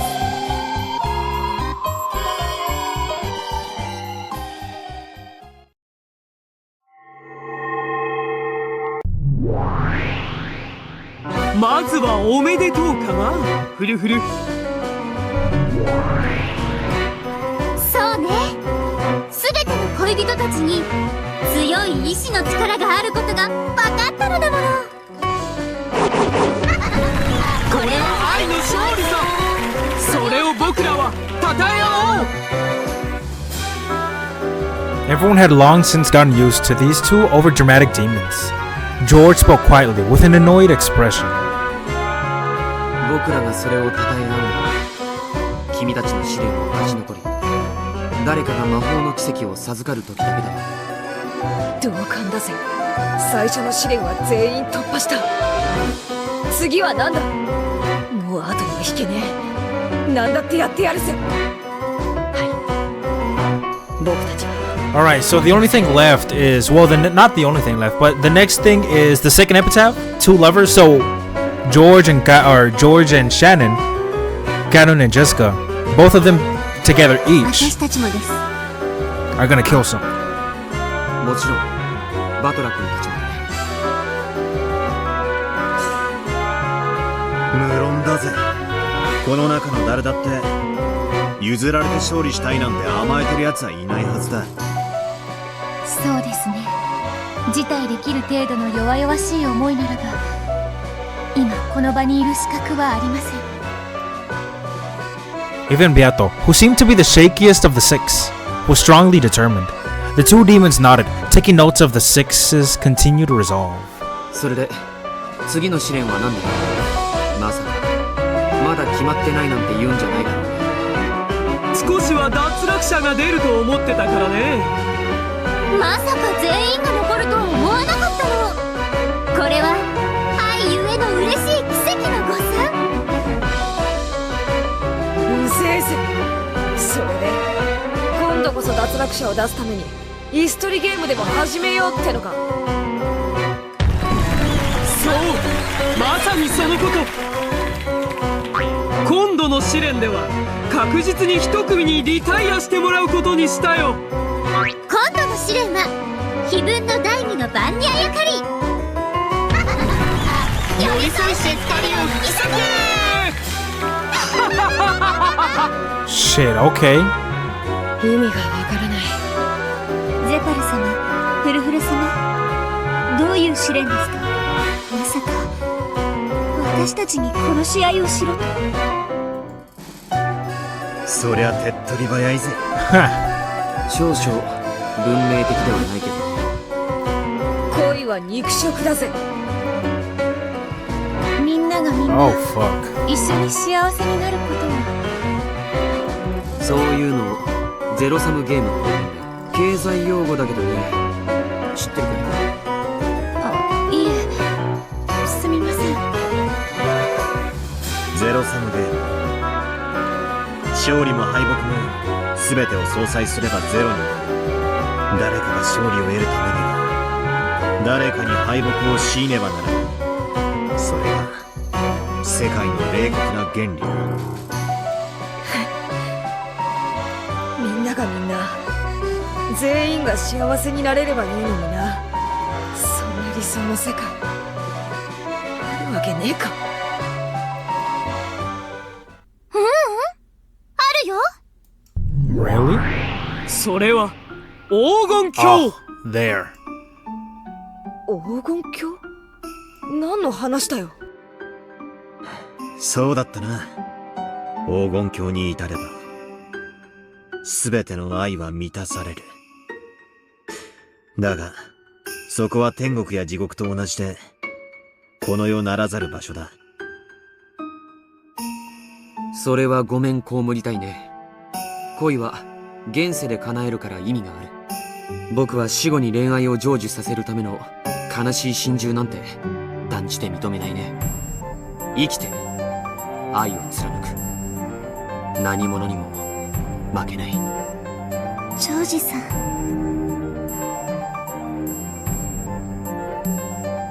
The door to the Golden Land is opened by solving the epitaph's riddle.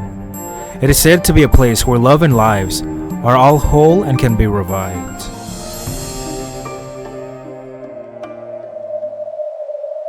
話が脱線してる。それより第二の試練をさっさと教えてほしい。そうだぜ。寄り添いし二人を引き裂けって何をさせる気だよ。話はとてもシンプルさ。恋人たちを引き裂くのは悲しき死の別れしかありえない。6人のうち1人を殺すのが当然相方を殺された恋人たちは失格となって脱落するわ。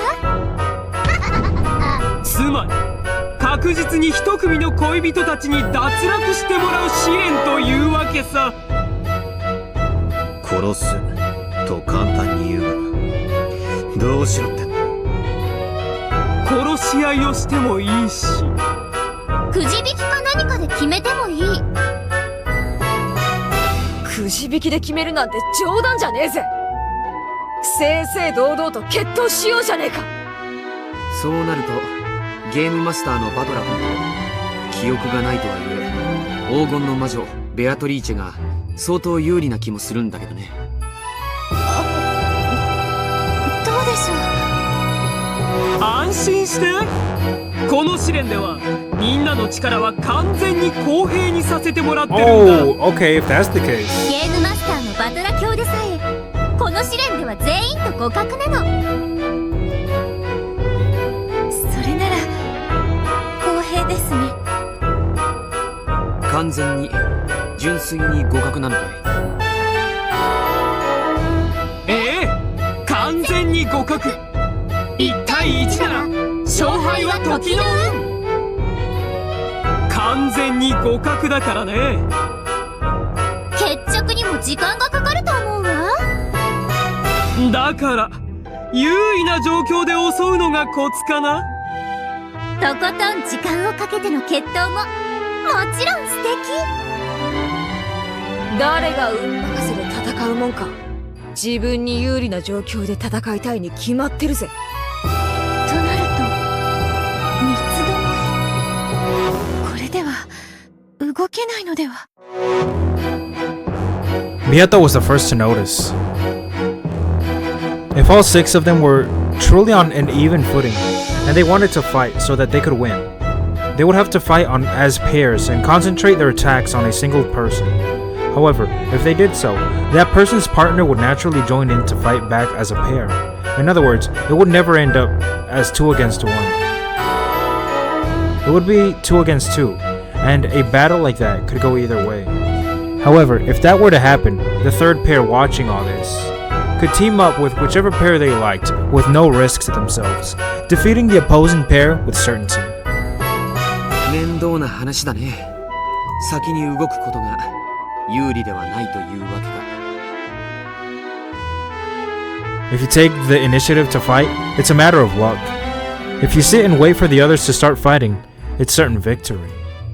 The fight would never begin in circumstances like this. 6人全員がそれぞれ隣同士で1対1で同時に戦えばいいんじゃないでしょうか。誰かの決着がついた時点で試練は決着する。 Unless everyone could abandon any naive hope for a 2-on-1 fight, this trial would never begin and never ends. In that case, they could make a gentleman's agreement and have everyone duel at once, which could be no different from drawing lots, but at least it would be fair. それは無理。そうなったらみんな積極的に戦わず保身する。その間に誰かが負けてくれればいいのだから。 Shannon's point was a sound one. If both fighters just glared at each other without attacking, then neither would lose. They would only have to wait for someone other than themselves to lose first. This brought them back to the starting point. No one would fight proactively. 結局全員が動かず決着がつきません。全員の強さが互角という算数的状況のせいでパズルみたいになっちまったな。そうだね。互いの強さが未知数なら決闘も面白かった。でも完全に互角と言い切られてしまったら決闘はじゃんけんと何も変わらない。ならいっそ6人全員でじゃんけんで決めますか。バカ言え。そんなの嫌だぜ。仮に誰かが負けたとしてそいつが潔く負けを認めるわけねえだろ。負けを認めないならじゃんけんの勝者たち4人に攻撃されることになる。完全に互角なこの世界ではじゃんけんの敗者には生き残れる道理はない。確かに。なんだじゃんけんで決めるのが一番合理的だってのかよ。極めて合理的だよ。しかし自分の運命を乱数発生器に託すような無謀ができるかと言われた。どうかそれを悩んでほしい。それそれが私たちの出題する第二の試練。考えて殺し合って誰を生贄にするか決めてほしい。